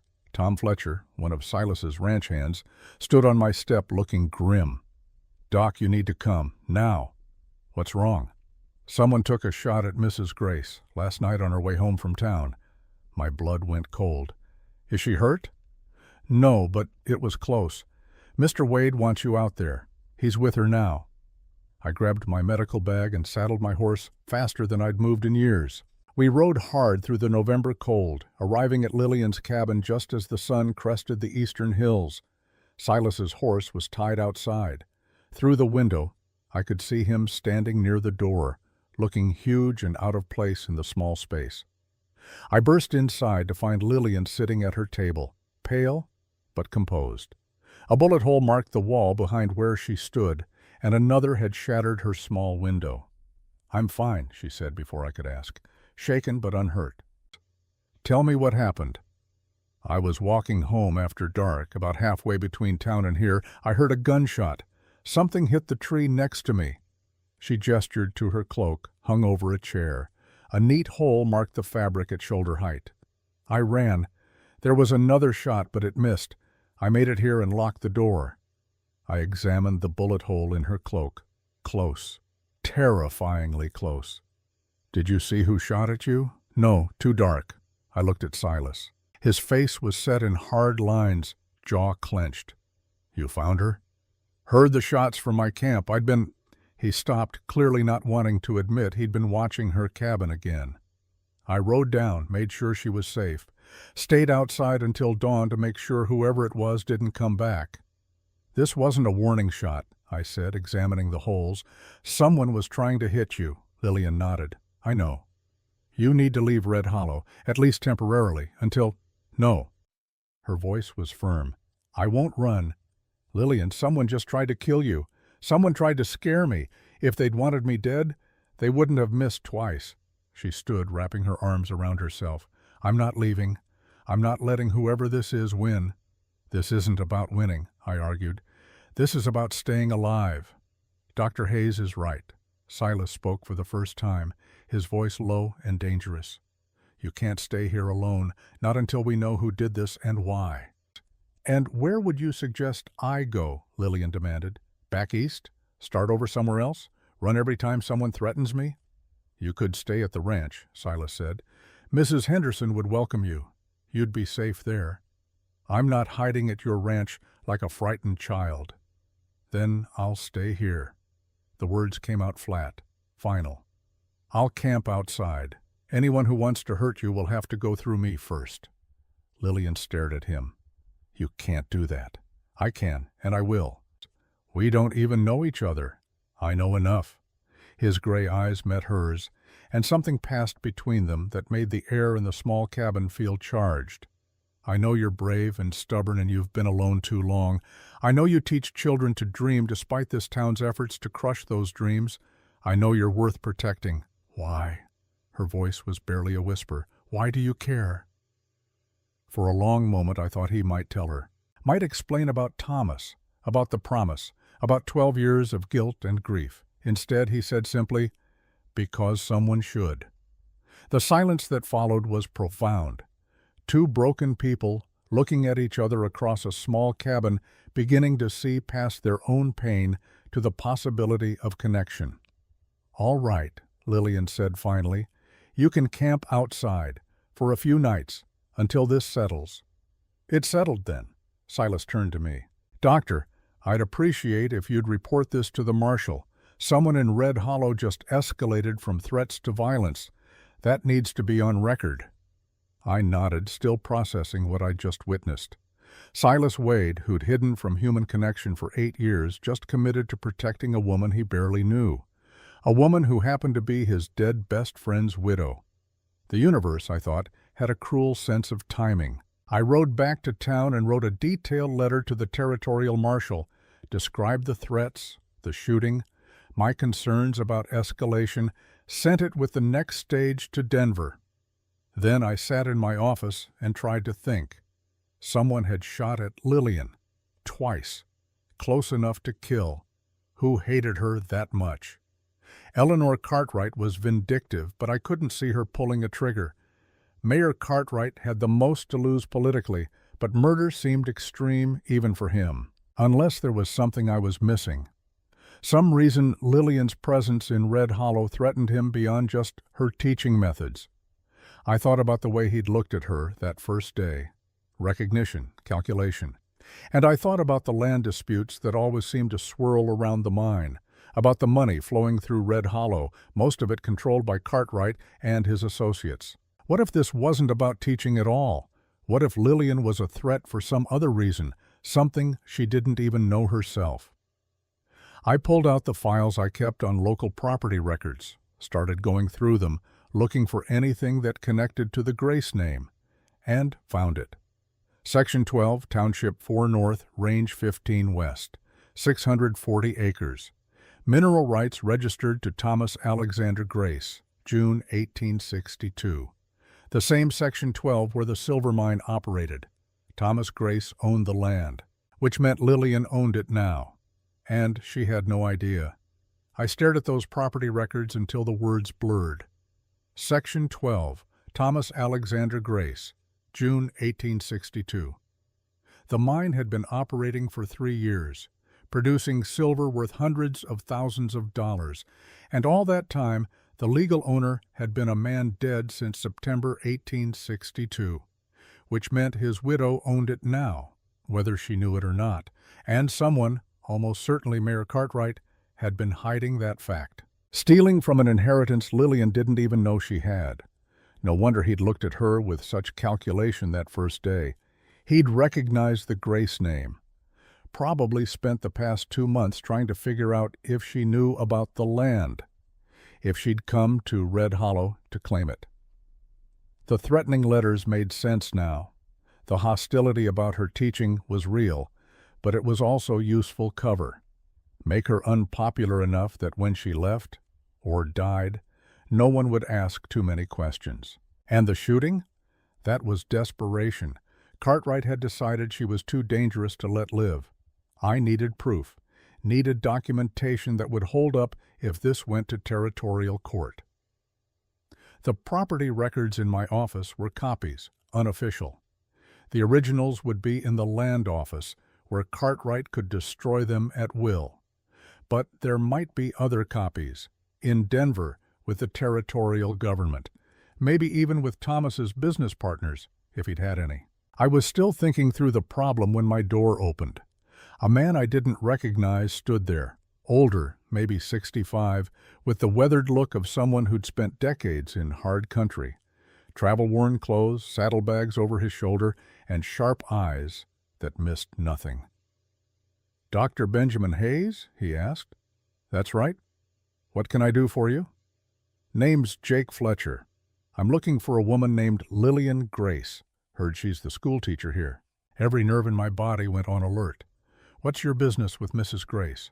Her late husband was my business partner. He set down the saddlebags with a heavy thump.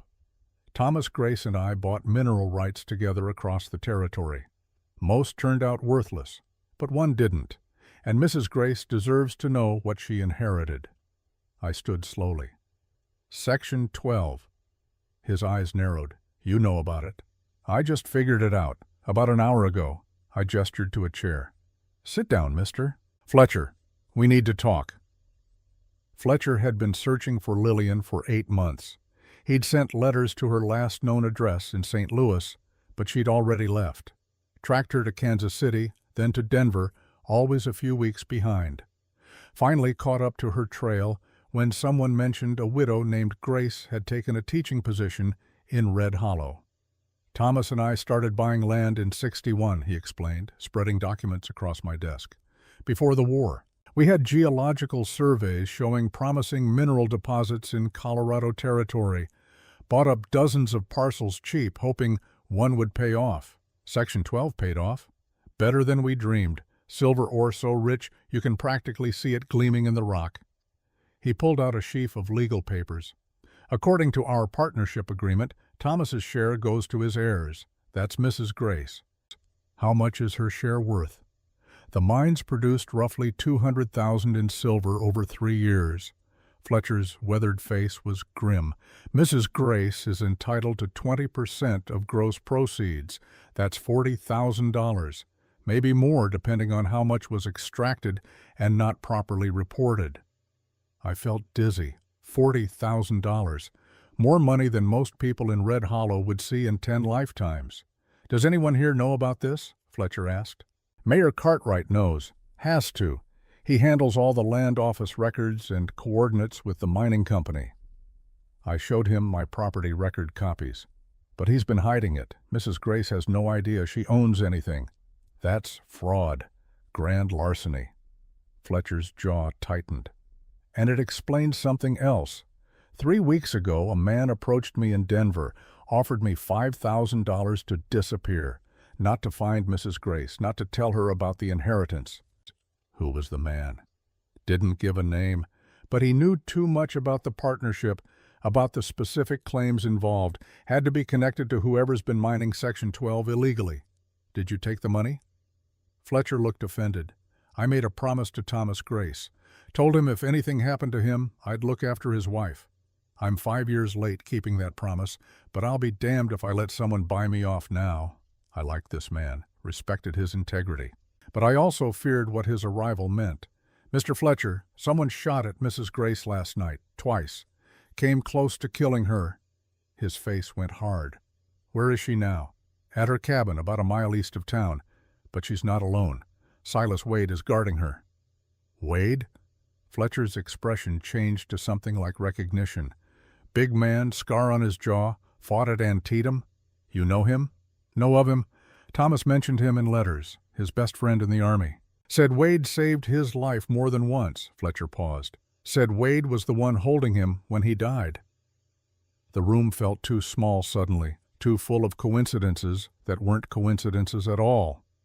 "Mr. Fletcher, there's something else you need to know, something about Thomas and Silas Wade and Mrs. Grace that's complicated." I told him everything.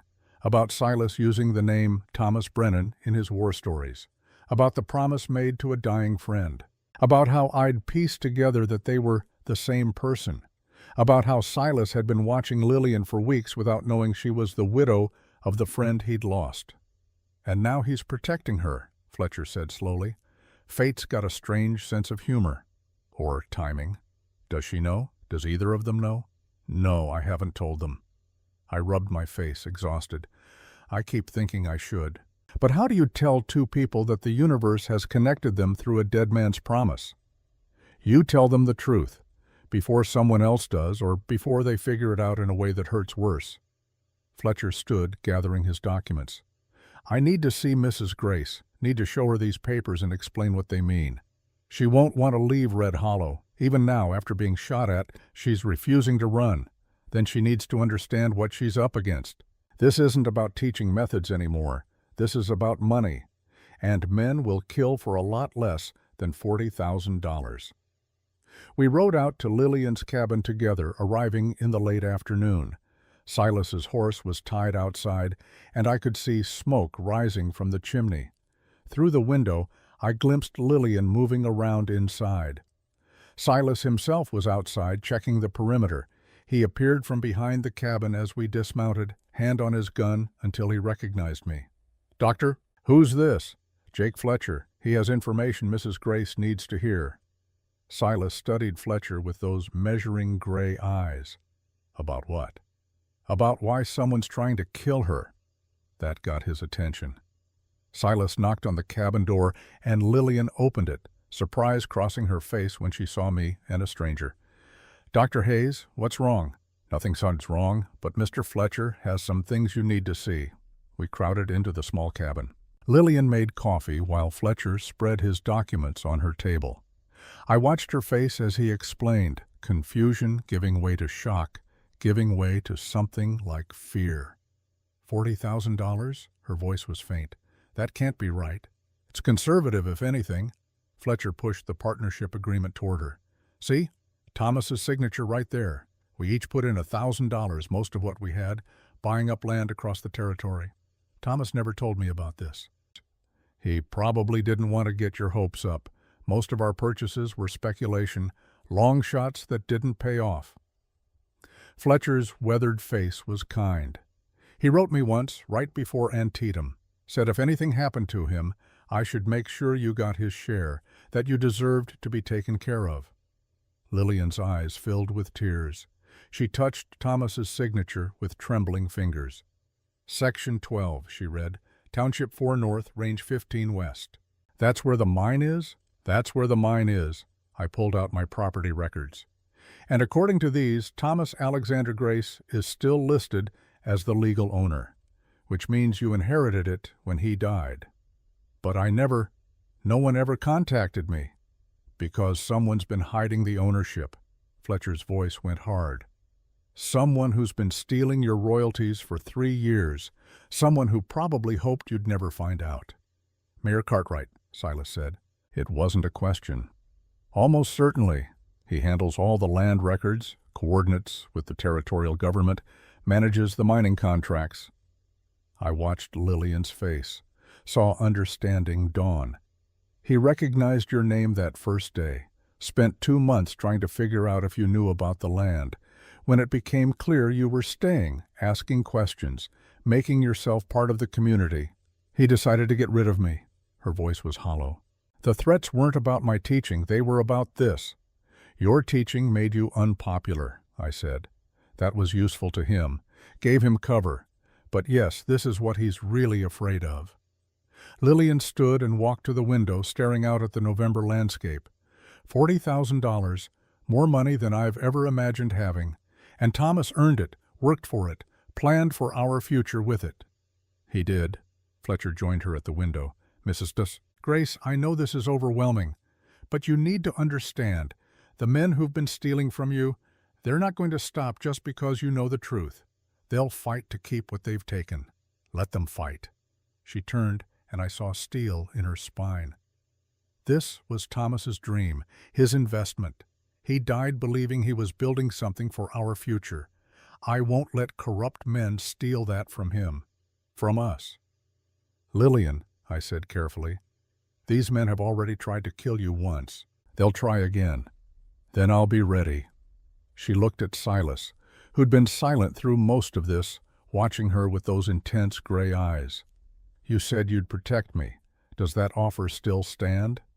Yes. No hesitation. Even knowing what's at stake, that this could turn violent? Especially knowing that. Something passed between them again, that electric charge I'd noticed before, connection forming despite, or maybe because of, their shared understanding of loss and survival. Then we make our stand here, Lillian said.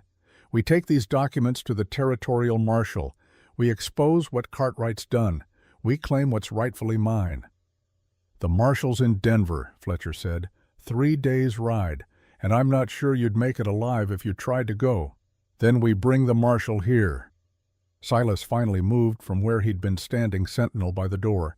Telegraph from Coyote Springs. Get him to Red Hollow to investigate the fraud. That could take a week or more.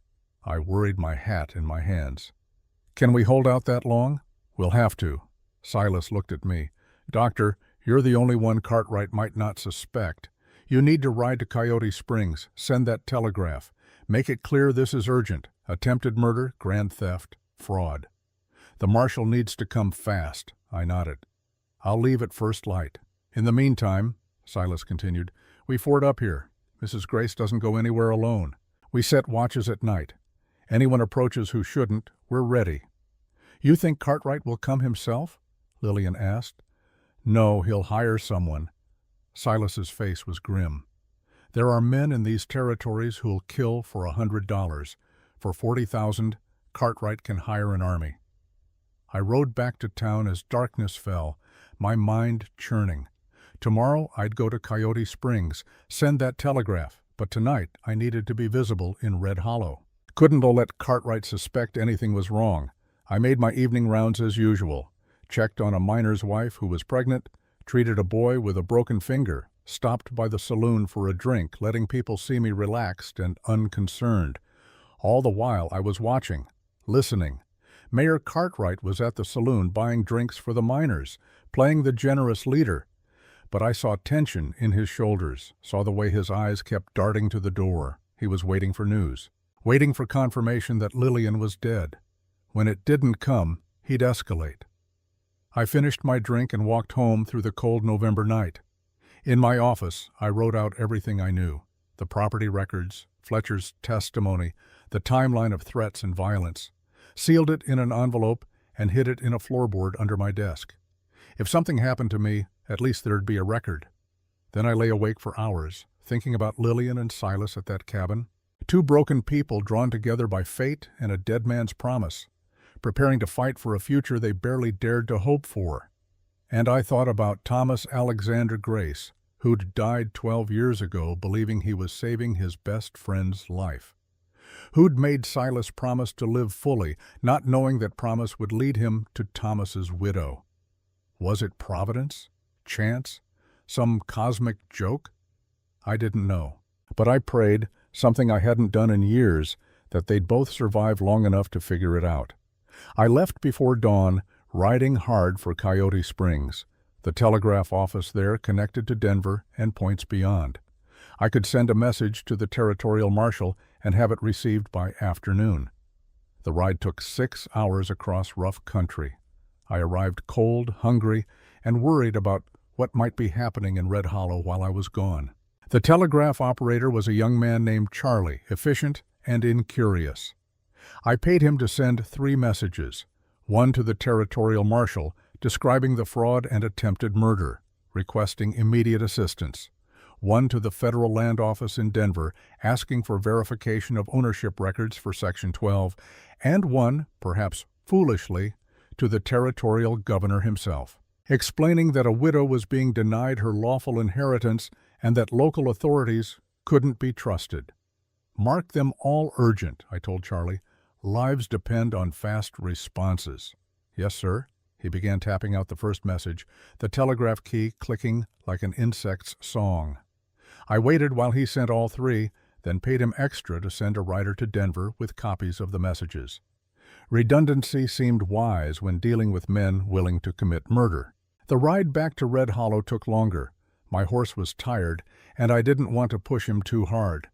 I arrived just after sunset to find the town buzzing with talk. Did you hear? Martha Williams caught me as I was stabling my horse. Someone saw armed men riding through the northern pass. 8 or 9 of them headed this way. My blood went cold. When? This afternoon. Could be miners coming from another camp, but she lowered her voice. Word is Mayor Cartwright's been asking around about hiring men. Security, he said, for the mine. The mines never needed security before. Exactly what I thought. She glanced around nervously. Doctor, something's happening. Something bad. I can feel it. So could I. I rode straight to Lillian's cabin, not caring who saw me or what they thought. If Cartwright had hired guns, then the situation had just become deadly serious. Silas met me 100 yards from the cabin, rifle in hand. Doctor, you're back. Armed men are coming, maybe as many as 9. Cartwright's hiring security, supposedly for the mine. Security. Silas's laugh was bitter. Security to kill a schoolteacher and anyone protecting her. We need to move Lillian somewhere safe. The ranch maybe, or... No, he cut me off. Moving her makes her vulnerable. Out in the open, easy to ambush. Here at least we can defend a position. Against 9 men, against however many he sends. Silas's face was set in hard lines. Fletcher and I can hold them off. You need to get back to town, be visible, make sure no one suspects you're involved. I'm not leaving you outnumbered. You're a doctor, not a soldier. I was a surgeon in the Confederate Army. I met his eyes. I've held a rifle before, and I'm not abandoning that woman to hired killers. For a moment I thought he'd argue. Then he nodded slowly. All right, but if shooting starts, you protect Mrs. Grace first. Get her to safety. Fletcher and I will handle the rest. We walked back to the cabin together. In bed, I found Lillian and Fletcher going through documents, organizing evidence. She looked up when we entered. Dr. Hayes, did you send the messages? All 3, to the marshal, the land office, and the governor. I took off my hat, running cold-numbed fingers through my hair. But there's a problem. Cartwright's hired men, they're coming. She absorbed this without flinching. When? Could be tonight, could be tomorrow, but soon. Then we prepare. She stood, moving to where a rifle leaned against the wall. Mr. Wade has been teaching me to shoot. I'm not proficient, but I can hit a man-sized target at 50 yards. Lillian, these won't be targets. They'll be killers. I understand. Her blue eyes were clear, certain.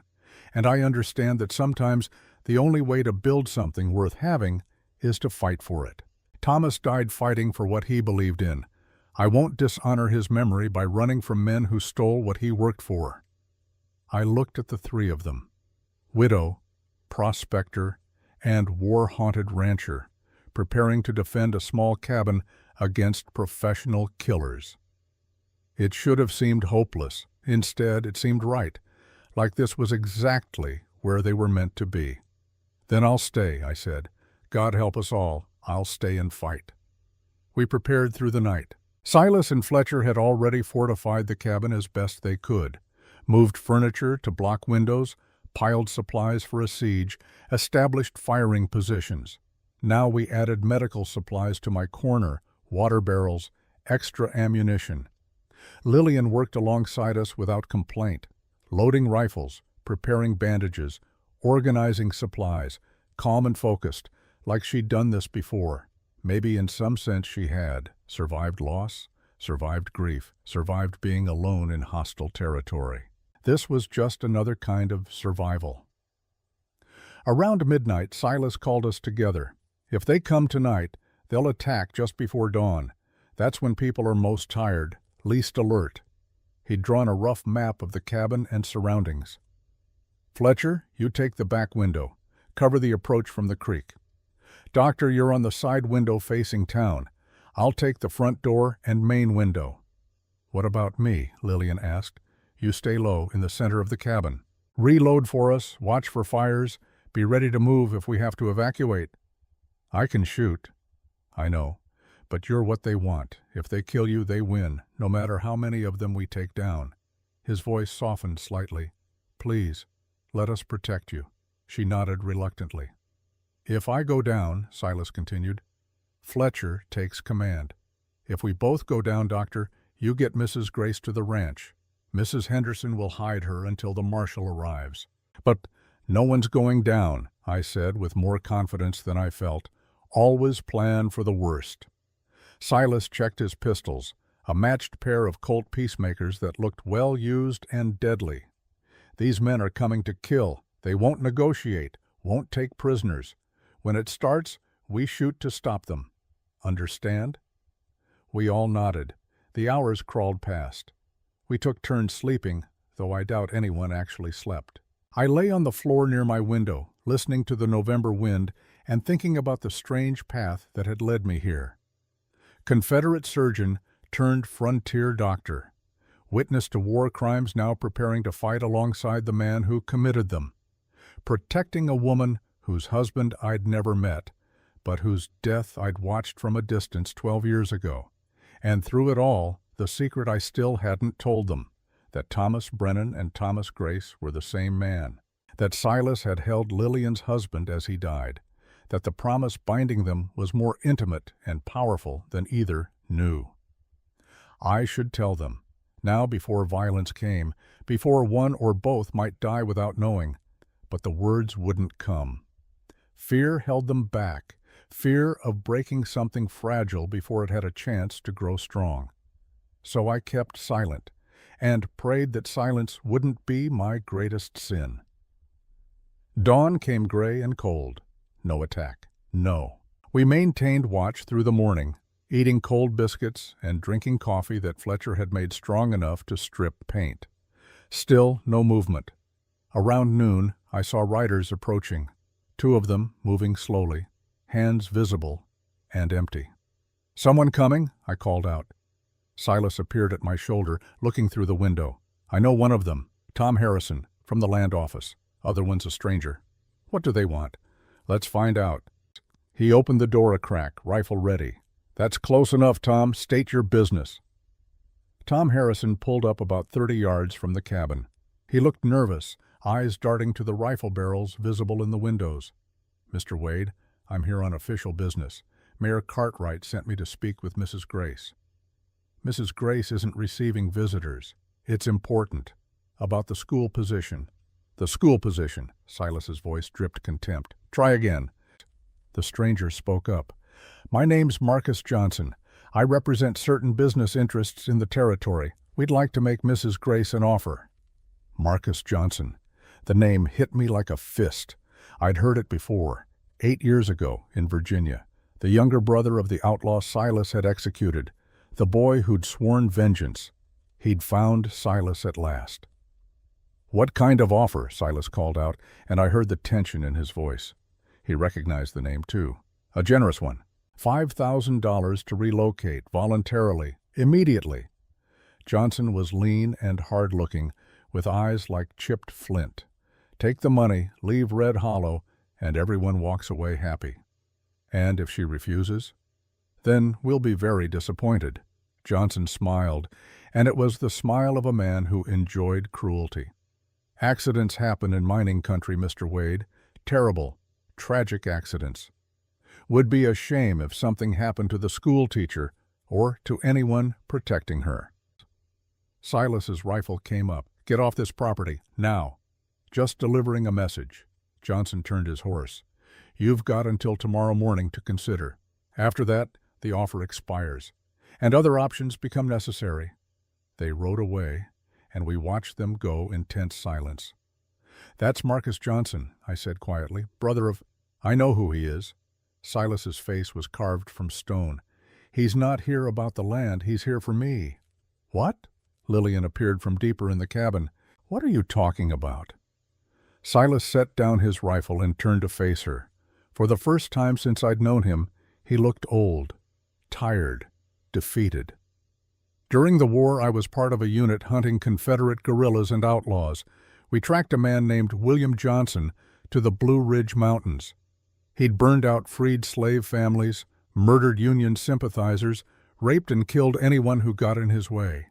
His voice was flat, emotionless, the way men talk about things too painful to feel. "We found his camp one morning.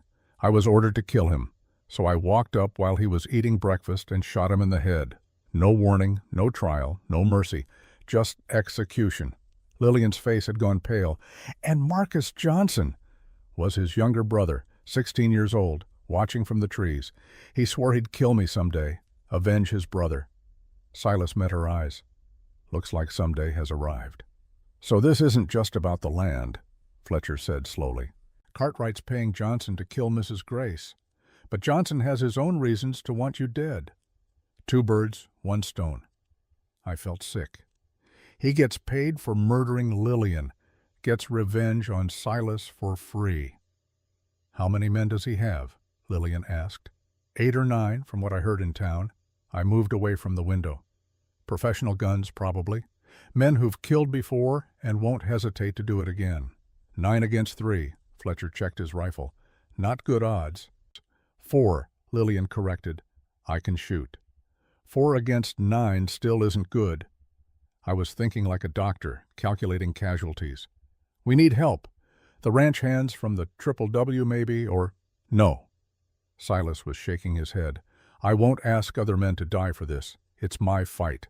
My past catching up with me. It's my land they're trying to steal, Lillian said firmly. My inheritance they're protecting. This is my fight too. Then we make our stand together. Fletcher's weathered face was calm. I promised Thomas Grace I'd protect his widow. I keep my promises. The mention of Thomas created a moment of heavy silence. I saw Silas glance at Lillian, saw something pass between them that neither quite understood yet, and I knew I couldn't keep the secret any longer. There's something you both need to know, I said, about Thomas. They turned to look at me, 3 faces showing varying degrees of confusion and concern. Dr. Hayes? Lillian's voice was uncertain. What about Thomas? This was it. The moment where I either trusted them with the truth or let them walk into whatever was coming without knowing the full depth of their connection. I took a breath and committed. Lillian, when you told me about your husband's war letters, you said he signed them T. Brennan, his mother's maiden name. Yes, for security. And Silas, when you told me about your best friend who died at Antietam, you called him Thomas Brennan. I saw understanding begin to dawn on Silas's face, saw him go very still. They're not 2 different men, I continued. Thomas Alexander Grace, who used the name Brennan in his war correspondence. Thomas Brennan, who died in Silas Wade's arms. They're the same person. Lillian made a small sound, almost a gasp. Silas, I said gently, the woman you've been watching, the woman you're protecting, she's the widow of the best friend you lost, the friend who made you promise to live. No, Silas's voice was barely a whisper. That's not, it can't be. And Lillian, I turned to her, the man who's been watching over you, who carved you that rose, who's willing to die protecting you, he's the friend Thomas talked about in his letters, the one who held him as he died, the one Thomas made promise to live fully. The silence that followed was absolute. Lillian looked at Silas with shock and wonder and something else, something that might have been recognition, like part of her had always known. Silas looked at her like a man seeing a ghost, or maybe like a man seeing redemption he didn't think he deserved. You held him? Lillian's voice broke. You were there when Thomas died. Silas seemed unable to form words. I tried to save him. The saber was meant for me. He pushed me aside, took the blow. It cut deep through his side. He knew he was dying. What did he say? Tears were streaming down Lillian's face now. Please, I need to know his last words. Silas's eyes were wet too. This huge, hard man finally breaking open. He said he didn't regret it. That saving my life was worth dying for. He said to tell his wife, to tell you, that he loved you more than life, that you should live fully and not grieve too long. His voice cracked. He made me promise to live for both of us, to honor all our friends by not wasting the life they died to give me. And you've been trying to keep that promise. Lillian moved toward him, unconscious, drawn by invisible threads. All this time, watching me, protecting me, caring about what happens to me, you've been trying to honor Thomas. I didn't know, Silas looked stricken. I swear I didn't know you were his widow, not at first. When I figured it out, I thought I should stay away, thought I had no right to to feel what I was feeling. What are you feeling? The question hung between them like something physical. Silas looked at this woman, his dead friend's widow, this stranger who'd somehow become essential to him, and something in his face shifted, softened, opened. "I'm feeling alive," he said simply. "For the first time since Antietam, alive and terrified and hopeful all at once, because of you." Lillian reached out and touched his scarred face, traced the line of the saber cut that had nearly killed him, that Thomas had died preventing. "He sent you to me," she whispered. "Through all these years, all these miles, Thomas sent you to protect me, to help me live again. I'm not worthy of, neither am I." She smiled through her tears. "Neither of us is worthy of second chances. But Thomas gave them to us anyway. He died so you could live. And now we're both here, both broken, both trying to honor his memory by surviving." "Lillian, Whatever he was going to say was cut off by a gunshot. Glass shattered as a bullet punched through the window behind me. I dove for cover, heart hammering. "They're here!" Fletcher yelled from the back window. "At least 6 men moving in from multiple directions." Another shot, another. The siege had begun. Silas grabbed Lillian and pulled her down to the floor, covering her body with his own. "Stay down, don't move." Then he was up, moving to the window with his rifle. Firing, working the lever action with mechanical precision. I crawled to my position, grabbed my own rifle, saw shapes moving through the trees, counted 5 men to the east, 3 more circling around a back. 8 against 4. In a cabin with limited ammunition and no way out. Fletcher fired from his window. Someone screamed. At least one hit. "They're spreading out," I called, "trying to surround us." "Let them try." Silas's voice was cold, distant, the voice of a soldier back in his element. "They cluster up, they make easier targets." Another volley of the shots. Wood splintered as bullets punched through the cabin walls. One missed my head by inches. "This is Marcus Johnson." The shout came from outside. "Send out the woman and Wade. Everyone else walks free." "Go to hell." Silas shouted back, firing as he spoke. "Your choice." Johnson sounded almost cheerful. "We've got all day. You've got maybe an hour before we burn you out." Burn us out. I hadn't considered that. But of course they would. Why risk a direct assault when they could smoke us out like rabbits from a hole? "We need to break the siege," Fletcher said, reloading, "before they get organized, before they bring up fire." "I'll do it." Silas was already moving, grabbing his pistols. "I go out the back, circle around, hit them from behind, scatter them." "That's suicide," I argued. "Maybe, but it's better than sitting here waiting to burn." He looked at Lillian. "If I don't come back, you're coming back." She stood, grabbed his arm. "You made Thomas a promise. You're keeping it. You're living."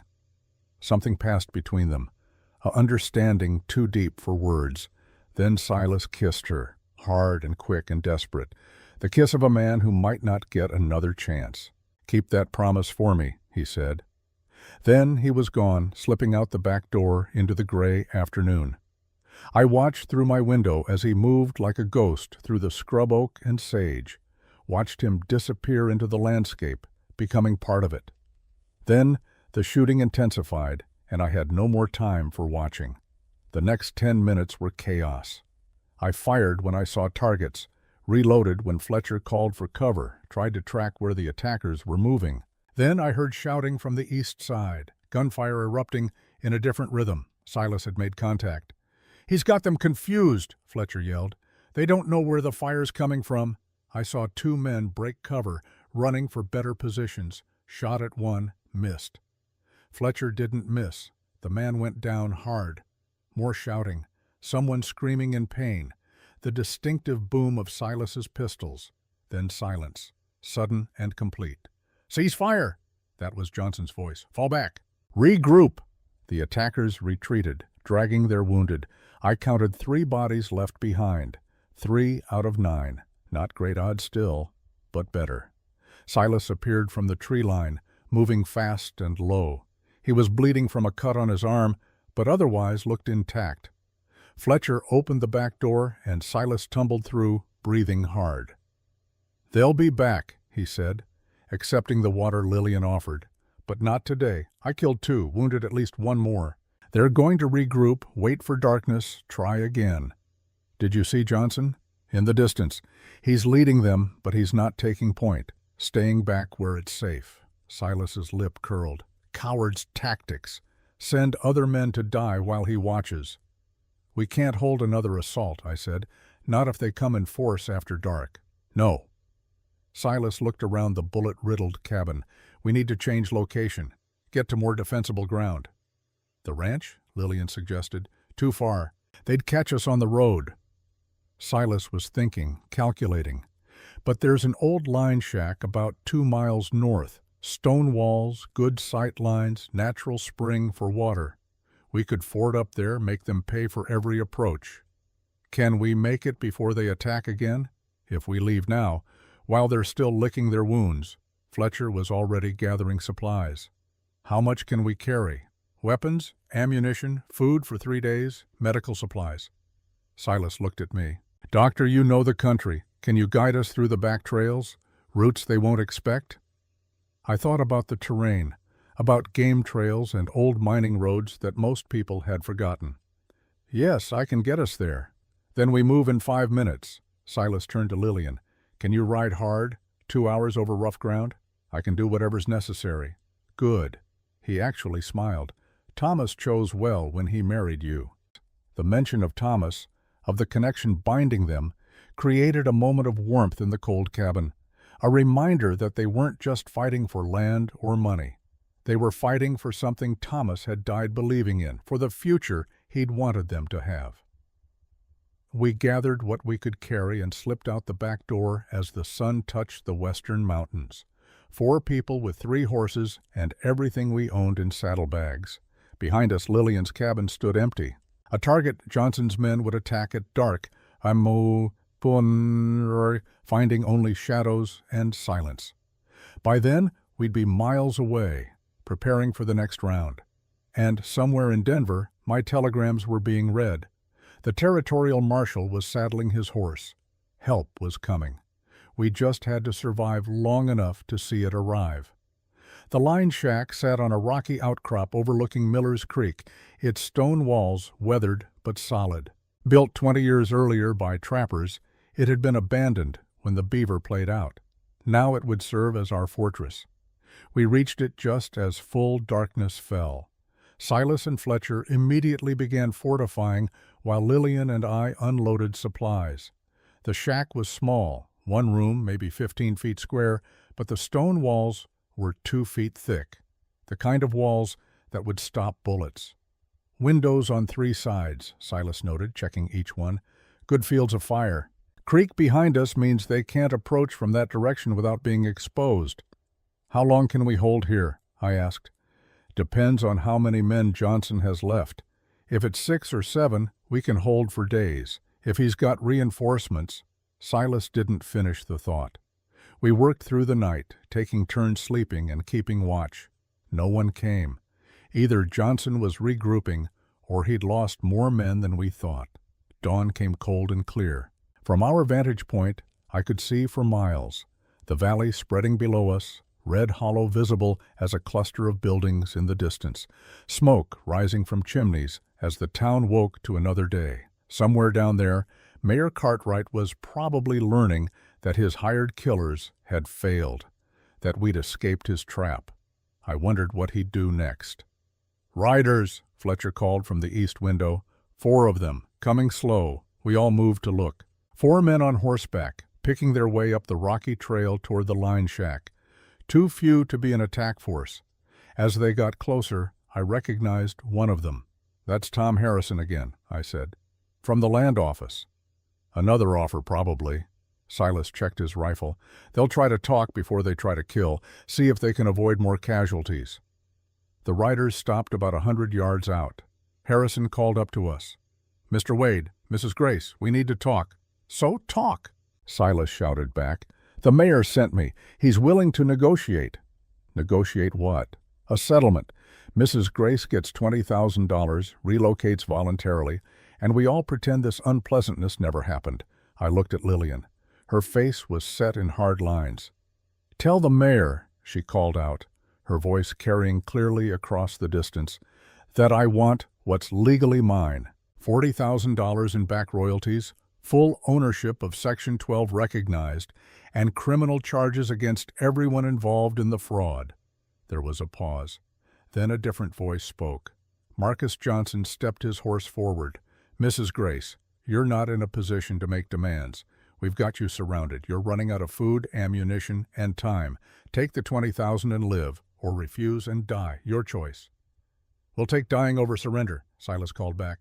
"And we'll take some of you with us," Johnson laughed. "Wade, I was hoping you'd say that. See, I've been waiting 8 years for this. 8 years to make you pay for murdering my brother." "Your brother was a rapist and a killer. He got what he deserved." "He was family!" Johnson's voice cracked with old rage. "And you executed him like a dog. No trial, no mercy, just a bullet while he ate his breakfast." "I was following orders." "Orders?" Johnson spat. "That's what all you Union boys say, just following orders. Well, here's my orders, Wade. You're going to die today. You and anyone stupid enough to stand with you." He wheeled his horse and rode back down the trail, the other 3 following. We watched them go in tense silence. "He's not bluffing," Silas said quietly. "He'll come with everything he has. This ends today, one way or another." "How many men do you think he has left?" Fletcher asked. 6, maybe 7 if he's got reinforcements, plus himself." Silas began distributing ammunition, counting rounds. "We've got maybe 200 rounds between us. If they rush us all at once, in force—" He didn't need to finish. We all understood the mathematics of siege warfare. Eventually the attackers won. It was just a question of cost. "Then we make the cost high enough that they give up," Lillian said. She was loading rifles with steady hands, her face calm. "We make every round count. We don't waste shots. And we hold until help arrives." "Help might not arrive in time," I said gently. "Then we hold anyway." She met my eyes. "Because that's what you do when you're fighting for something that matters." They came at noon. 7 men, just as Silas predicted. They spread out, using the rocks and scrub for cover, approaching from 3 directions at once. Professional tactics. These weren't miners or drifters. These were men who'd fought in wars or range conflicts. "Pick your targets," Silas said calmly. "Make them count." The first shot came from the east. A bullet sparked off the stone wall near Fletcher's window. "Here we go," Fletcher muttered, and fired back. The siege began in earnest. For the next hour, it was a matter of patience and ammunition management. The attackers would fire, trying to pin us down. Then 1 or 2 would try to advance while we were taking cover. We'd spot the movement, return fire, drive them back. 3 times they tried to rush us.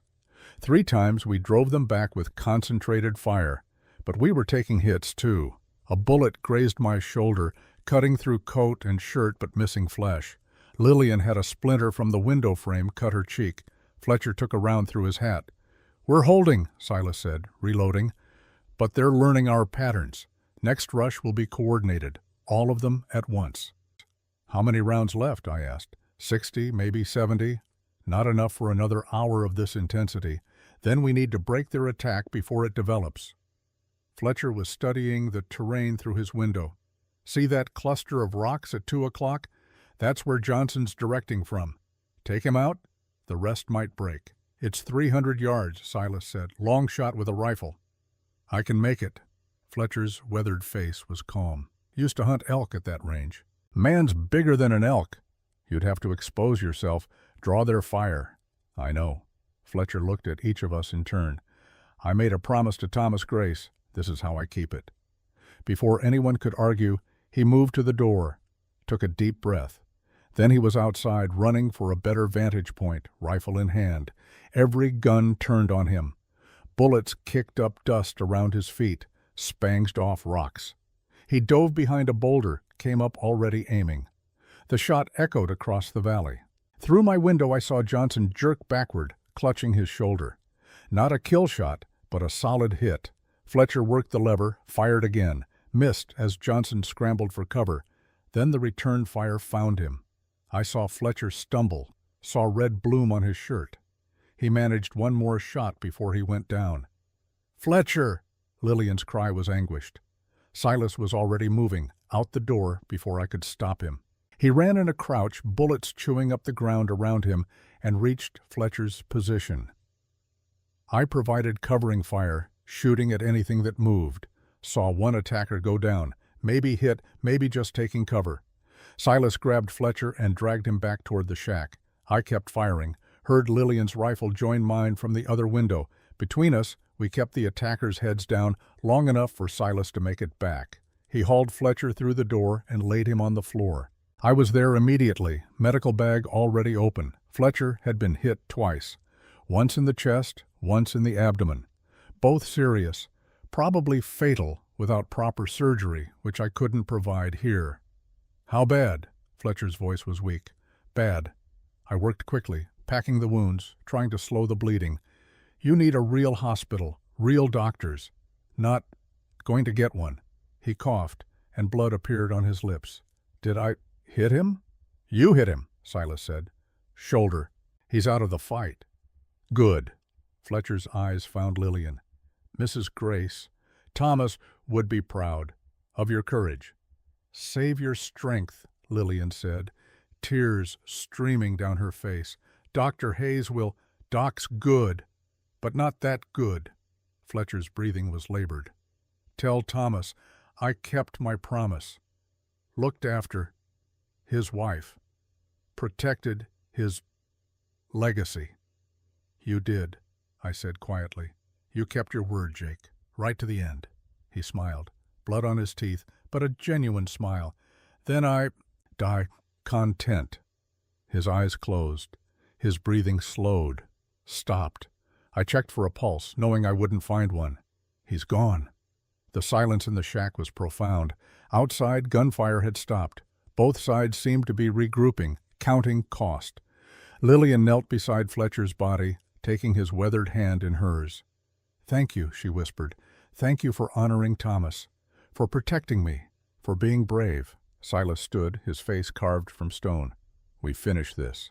For him, for Thomas, for everyone we've lost." He moved back to his window, and I saw something shift in his demeanor. The careful control was gone. What remained was the soldier I'd glimpsed in Virginia, cold, focused, lethal. "How many rounds?" he asked. "Maybe 40. "Enough." He checked his pistols. Those matched Colts he'd carried through the war. "Doctor, I'm going out there. I'm ending this." "Silas, that's suicide, I know.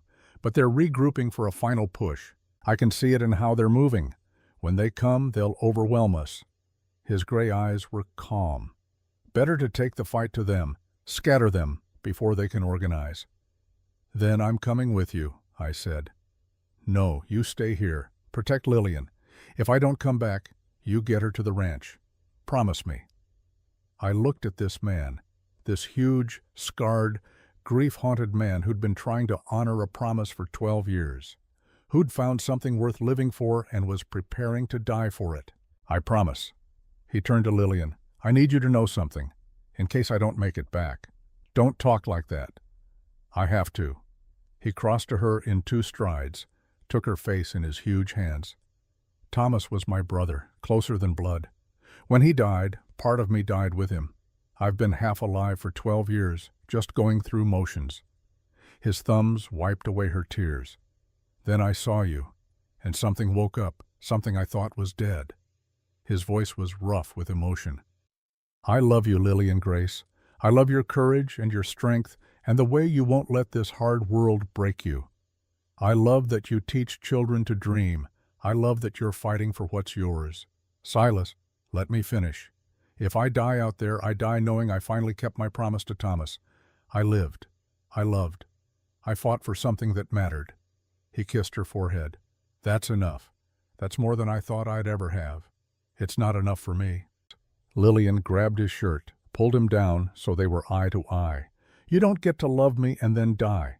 You don't get to make me feel alive again and then leave me alone. We survive this together or we don't survive at all. Lillian, together." She kissed him, hard and desperate and full of all the things they hadn't had time to say. "Promise me, like you promised Thomas. Promise you'll live." For a long moment he just held her. This huge, dangerous man holding a woman who'd somehow become his whole world, standing in a stone shack surrounded by enemies. Then gunfire erupted from outside, but not directed at us. Different weapons, different positions. I ran to the window and saw the most beautiful sight of my life.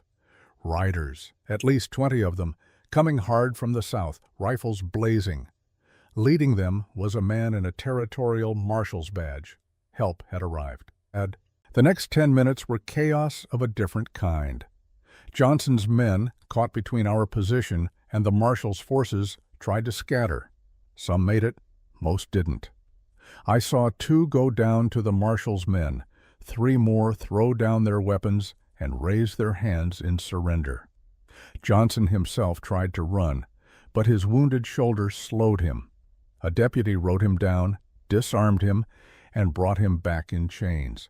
Then the marshal himself was at our door. Samuel Hartford, territorial marshal, looking every bit as hard as the country he protected. "Dr. Benjamin Hayes?" he asked. "That's me." "Got your telegrams. Rode straight from Denver with every deputy I could muster." He looked around the shack, taking in Fletcher's body, our wounds, the bullet holes in the walls. "Looks like we arrived just in time." "Just exactly in time," I agreed. The next hours were a blur.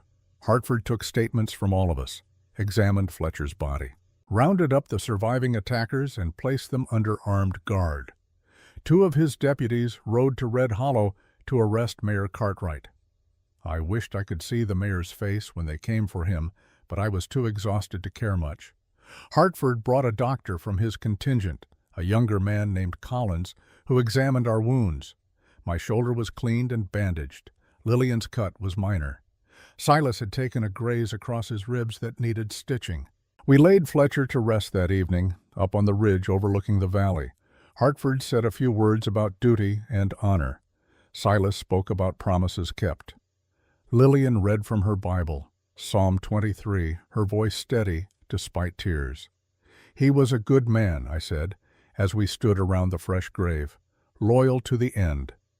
"Thomas chose his partner well," Lillian said softly. As the sun set, turning the valley gold and crimson, we walked back to the line shack. Hartford had men preparing to escort us back to Red Hollow, but we decided to stay one more night, partly because we were exhausted, partly because none of us was quite ready to face the town. That night, sitting around a small fire, Hartford laid out what would happen next. "Cartwright's in custody. We found evidence in his office, falsified land records, letters from the mining company showing he knew about the fraud. He'll stand trial in Denver for grand larceny and conspiracy to commit murder." "What about Johnson?" Silas asked. "Murder, attempted murder, and conspiracy. He admitted to being hired by Cartwright." Hartford's face was grim. "He also made some claims about you, Wade, about a killing in Virginia, 1865. "It happened." Silas's voice was steady. "I executed William Johnson under orders from my commanding officer. Johnson was wanted for murder, rape, and arson. I was told to kill him, and I did." "Can you prove those orders?" "I can write to my former commander, General David Hunter, retired now. He'll confirm it." Hartford nodded slowly. "Do that. Send me an affidavit. I'll include it in my report." He paused. "For what it's worth, Wade, I looked into William Johnson's history. He was a monster. If you hadn't killed him, someone else would have." "Doesn't make it easier to live with." "No, I don't suppose it does." The conversation turned to Lillian's inheritance. Hartford had copies of the property records, Fletcher's partnership documents, and witness statements from 3 different people confirming the fraud. "Your claim is solid, Mrs. Grace. The territorial governor himself will review it, but I expect full ownership of Section 12 will be recognized within a month, along with back payment of all royalties owed." $40,000, Lillian said wonderingly, "at minimum. Could be more once we audit the mine's full production." Hartford stood, preparing to turn in for the night. "You're a wealthy woman, Mrs. Grace. What will you do with it?" She looked at Silas, then at me, then out at the darkened valley. "Build something good," she said. something Thomas would have been proud of. We returned to Red Hollow 3 days later. The whole town turned out to watch our arrival. Some faces were hostile. Most were just curious. A few, Dr. Hayes among them, Billy Harmon and his mother, even Martha Williams, looked almost welcoming. The school board met that afternoon. Eleanor Cartwright, her husband in jail, had resigned her position. The remaining members, Reverend Matthews and 2 farmers I barely knew, voted unanimously to confirm Lillian's position as teacher. "The children have been asking for you," Reverend Matthews said. "They miss their lessons." Lillian smiled. "Then I'll resume teaching Monday." Over the following weeks, the truth spread through Red Hollow like wildfire. Lillian's ownership of the mine, Cartwright's theft, the hired killers, and the siege at the line shack, Fletcher's sacrifice. And gradually the town's attitude shifted. Some folks, those tied to Cartwright's corruption, left town quietly. Others, realizing they'd been wrong about Lillian, tried to make amends. Martha Williams came to the schoolhouse with an apology and an offer to help with anything Lillian needed. "I was wrong about you," Martha said plainly. "Wrong about the teaching, wrong about the threat you represented. My son Bobby, he's reading now, really reading, because of what you taught him. And he's talking about maybe going to Denver someday, becoming a clerk or a bookkeeper." She paused, working through difficult emotions. "I was afraid of that. Afraid he'd leave and I'd be alone. But I realized something. I'd rather have a son who leaves and builds a good life than one who stays out of fear and resents me for holding him back." Lillian took her hand. "Bobby can build a good life here in Red Hollow, too, if Red Hollow will let him grow. Maybe it will now. Maybe you're changing us, slowly, but changing us nonetheless." I watched these small reconciliations with satisfaction. This was how communities healed. Not through grand gestures, but through individuals choosing to be better than they had been. Silas stayed at the ranch but came to town more often, bringing supplies for the school, fixing things that needed repair, slowly becoming part of the community he'd avoided for so long. And always he and Lillian gravitated toward each other, at church socials, at town meetings. Whenever their paths crossed, they found reasons to talk, to walk together, to spend a few more minutes in each other's company. I watched their courtship develop with equal parts joy and concern. Joy because they were clearly good for each other. Concern because I knew how complicated their feelings must be. Loving your dead friend's widow. Loving the man who held your husband as he died. How did you navigate that emotional landscape? One evening in December, Silas came to my office. "I need advice," he said without preamble, "about Lillian." "What kind of advice?" "The courting kind." He looked uncomfortable, this huge man, suddenly awkward as a schoolboy. "I want to do this proper, not just watching from afar or protecting her from danger. I want to court her, like a gentleman, but I don't know if that's appropriate, given everything." "You mean given that she was Thomas's wife?" "Yes." I set down my medical journal and gave him my full attention. "Silas, what do you think Thomas would want?" "I don't know. I've thought about it constantly. Wondered if he'd see this as betrayal or—" "Stop." I held up a hand. "Thomas made you promise to live, really live, not just survive. And he told Lillian in his last letter not to grieve too long, to live fully. That's different than saying, is it?" I leaned forward. "Thomas loved both of you. You were his brother. She was his wife. He died wanting both of you to be happy. If you've found happiness together, if you're helping each other heal, don't you think that would please him?" Silas was quiet for a long moment. "I want to believe that." "Then believe it. Thomas isn't here to ask, but I knew him well enough from what you and Lillian have told me. He was a good man. Good men want the people they love to be happy. Even if it means his wife marrying his best friend. Especially then, because he'd know she was with someone who'd protect her, honor her, love her the way she deserves." Silas nodded slowly. "Then I'm going to court her proper. Bring flowers. Ask permission to call on her. Do all the things a man should do when he's serious about a woman. Good, I smiled. And Silas? Don't wait too long to tell her how you feel. Life's too short, and we've all lost enough time to fear and grief. He took my advice. Starting the very next week, Silas Wade began an old-fashioned courtship. He brought Lillian wildflowers from the high meadows, repaired her cabin's front steps, asked formally if he could escort her to church on Sunday. Every gesture was careful, respectful, proper. Red Hollow watched with fascination. The mysterious rancher and the widow teacher conducting a romance in full view of the town. Some whispered it was too soon, that Lillian should mourn longer, that Silas was taking advantage. But most saw what I saw, two lonely people finding each other, two broken souls learning to be whole again. Christmas came. The school held a pageant, and Silas attended, sitting in the back with his hat in his hands, watching Lillian direct the children with a smile that transformed his scarred face. New Year arrived. At the church social, Silas asked Lillian to dance. She accepted, and they moved across the floor with surprising grace for such a large man and small woman. They fit together perfectly. In January, the territorial governor's office officially recognized Lillian's ownership of Section 12. The mining company was forced to pay $42,000 in back royalties, more than even Fletcher had estimated. Lillian used some of the money to expand the school, hired a second teacher, bought books and supplies, funded scholarships for students who wanted to attend schools in Denver or back east. The rest she invested in Red Hollow itself, funded improvements to the church, helped families whose breadwinners had been injured in the mine, bought new equipment for the general store. Thomas wanted to build something good, she told me when I asked about her generosity. This is how I honor that, by building a community worthy of his sacrifice. The town responded, slowly, grudgingly at first, but with increasing warmth.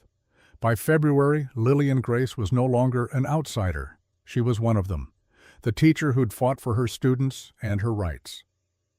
The woman who'd survived hired killers and used her wealth to help others. Mayor Cartwright went on trial in March. I testified, as did Lillian and Silas. Hartford presented overwhelming evidence of fraud and conspiracy. The verdict took the jury less than an hour. Guilty on all counts. 15 years in the territorial prison. Marcus Johnson's trial was shorter. He admitted to everything, even seemed proud of the attempted murders. The judge sentenced him to hang. I couldn't find it in myself to feel sorry for either man. They'd chosen greed and violence. Now they'd pay the price. Eleanor Cartwright left Red Hollow quietly, moving to Denver to live with her sister. I heard later that she'd become involved in charity work, perhaps trying to atone for her husband's sins. And through it all, Silas and Lillian drew closer. Walks in the evening, quiet conversations on her cabin porch, moments of laughter I hadn't thought either of them capable of weeks earlier. In April, Silas asked me to ride out to the ranch with him. "I need your help with something," he said as we rode through the spring-greening valley. "A decision I'm trying to make." "What kind of decision?" "Whether I have the right to ask Lillian to marry me." My heart lifted. "Silas, I think—" "Let me finish." He pulled his horse to a stop on a ridge overlooking his land. "I love her. God knows I love her. She makes me want to be better than I am, makes me believe I might deserve happiness after all. But she's Thomas's widow, and I'm the man who couldn't save him. Every time I look at her, I see my failure. Every time I hold her, I remember holding him as he died." His voice cracked. "How do I marry her with that ghost between us?" I thought carefully about my answer. This was too important to rush. "The ghost isn't between you, Silas. It's with you, both of you. Thomas is part of your past, part of who you are." I gestured to the valley. "But he's not your future. Lillian is. The question isn't whether you have the right to love her. It's whether you're brave enough to accept that love when it's offered. What if I fail her, like I failed him? You didn't fail Thomas. You tried to save him. You held him when he was dying. You kept the promise you made." I met his eyes. And now you have a chance to keep it fully, to live, really live, with someone you love. Don't throw that away because you're afraid." Silas was quiet for a long time. Then he reached into his saddlebag and pulled out a small wooden box. "I made this," he said, opening it. Inside was a ring, simple gold band, unadorned, the kind a rancher might wear. "It was my mother's. My father gave it to her when they married. She left it to me, said I should give it to a woman worthy of the Wade name." He closed the box. "I think Lillian's worthy. Question is whether I am. Ask her. Let her decide if you're worthy." He smiled slightly. "You think she'll say yes?" "I think she loves you.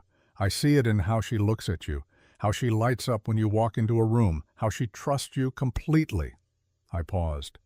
"Yes, I think she'll say yes, if you ask." "Then I will. This Sunday after church. I'll ask proper." Sunday came with perfect spring weather. Blue skies, warm sun, the valley bursting with wildflowers and new growth. After the church service, Silas asked Lillian to walk with him. Half the town watched them go, gossip already spreading about what this might mean.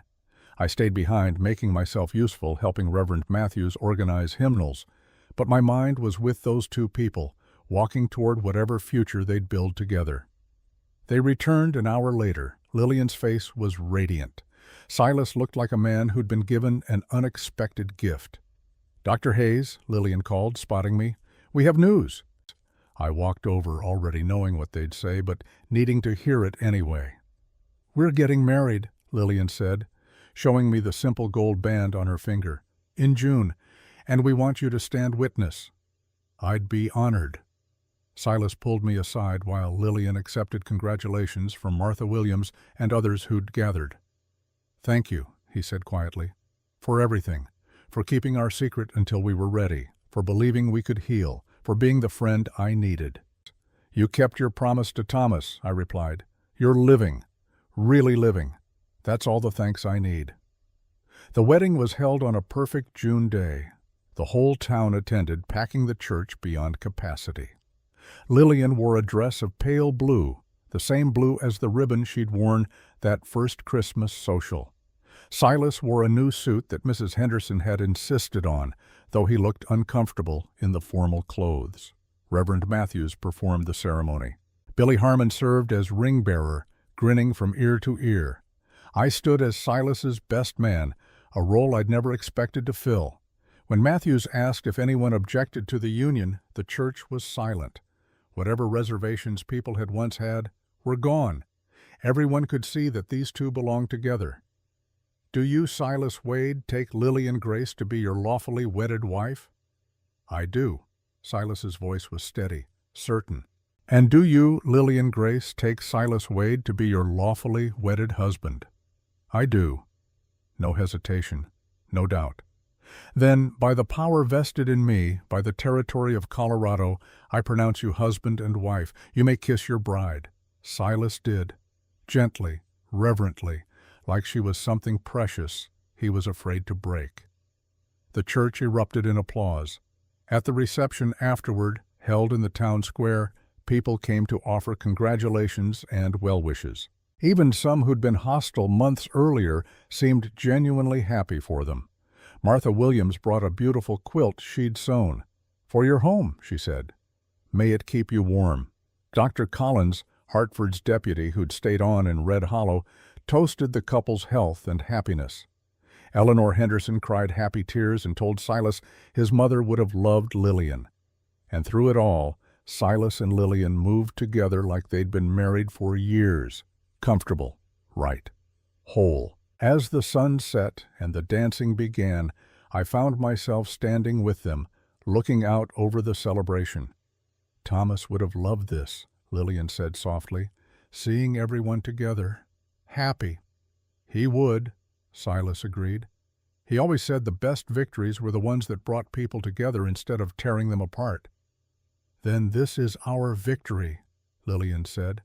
"Not just surviving, but building something good from what we survived." She was right. Red Hollow had transformed over the past year, from a corrupt mining town to a real community, from a place that feared outsiders to one that welcomed growth and change. And at the center of that transformation were two people who'd been broken by loss and put back together by love. "What will you do now?" I asked them. "Run the ranch," Silas said. "Maybe expand it. Lillian's inheritance gives us capital to build something lasting." "Keep teaching," Lillian added.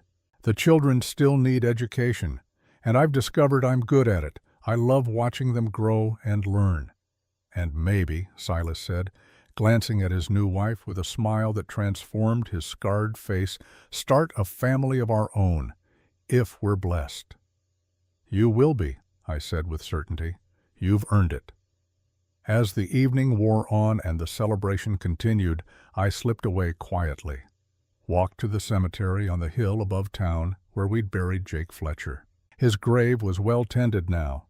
Lillian came every week with fresh flowers, honoring the man who'd kept his promise to Thomas.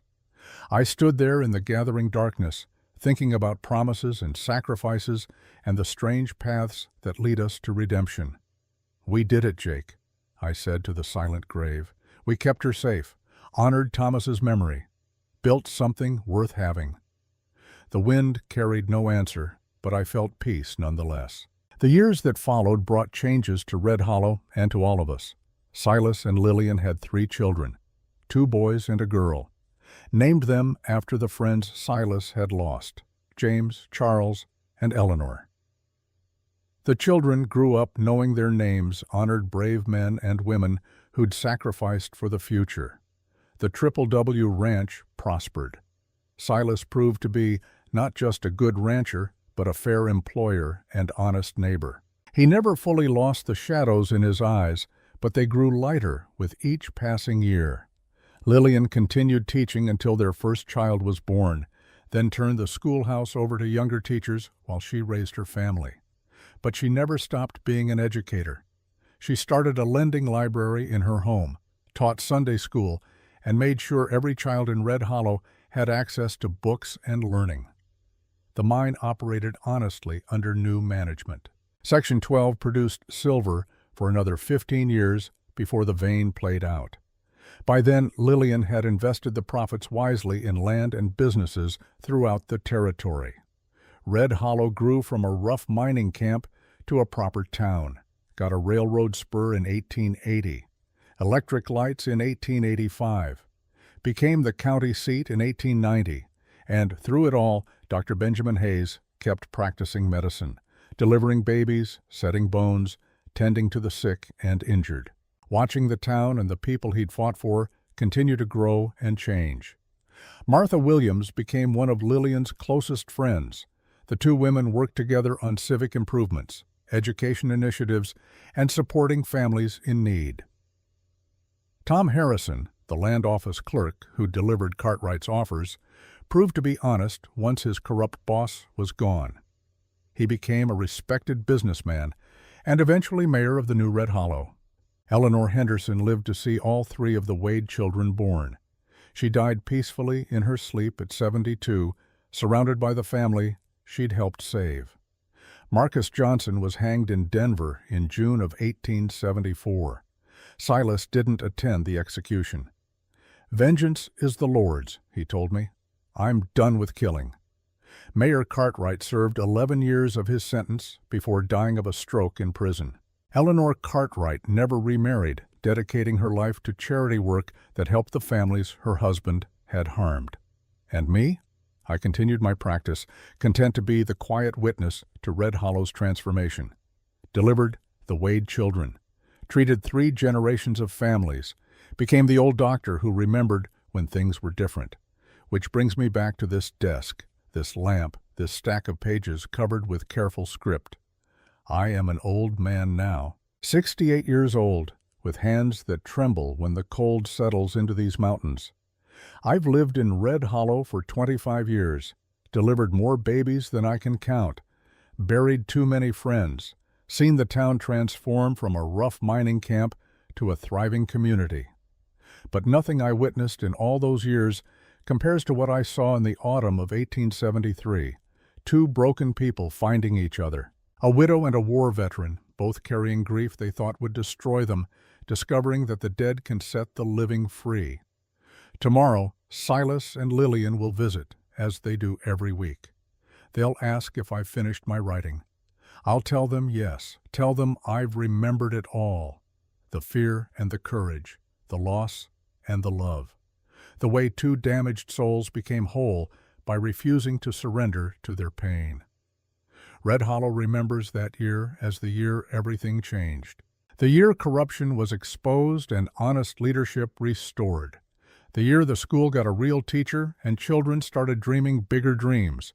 But I remember it as the year I learned that promises to the dying aren't just about memory, they're about living fully enough to honor what was lost. About building futures the dead would have wanted to see. Thomas Alexander Grace, Thomas Brennan, died making his best friend promise to live. And Silas Wade kept that promise in the most beautiful way possible, by loving Thomas's widow, by protecting her, by building with her the life Thomas had dreamed of having. Some might call it fate, others divine providence. I just call it right. Through my window now, I see them coming up the path. Silas and Lillian, older but still strong, still walking hand in hand after 21 years of marriage. Behind them, their children, young adults now, starting lives of their own. James is studying law in Denver. Charles runs the ranch with his father. Eleanor teaches at the expanded Red Hollow School, carrying on her mother's work. They're all coming to visit the old doctor, to check on my health, bring me dinner, make sure I'm not too lonely in this cabin full of memories. I'll tell them I've finished my testament, tell them the story of how their parents met, fell in love, fought for their future. They know parts of it already. Have heard about Thomas, about the promise, about the siege and the battle. But they don't know all of it, don't know the full depth of what their parents survived to build the life they have. Maybe I'll give them these pages. Let them read it someday when I'm gone. Let them understand that love worth having is love worth fighting for. Or maybe I'll keep it private. A witness's privilege. The knowledge that I was there, saw it all, helped where I could. I haven't decided yet. But I have decided this. I'm grateful. Grateful I came west after the war. Grateful I settled in Red Hollow. Grateful I was there when two broken people needed a friend who understood loss and believed in second chances. That's what Red Hollow remembers, what I remember. And now, as the lamp burns low and my trembling hands set down this pen, as I hear Silas's deep laugh and Lillian's light voice and the cheerful sound of their children approaching, I know I've done what I set out to do. I've told the truth about war and grief, courage and love, the weight of promises and the grace of redemption. I've written testimony to the fact that sometimes the dead can set the living free. That's what Red Hollow remembers, and that, friends, is worth remembering.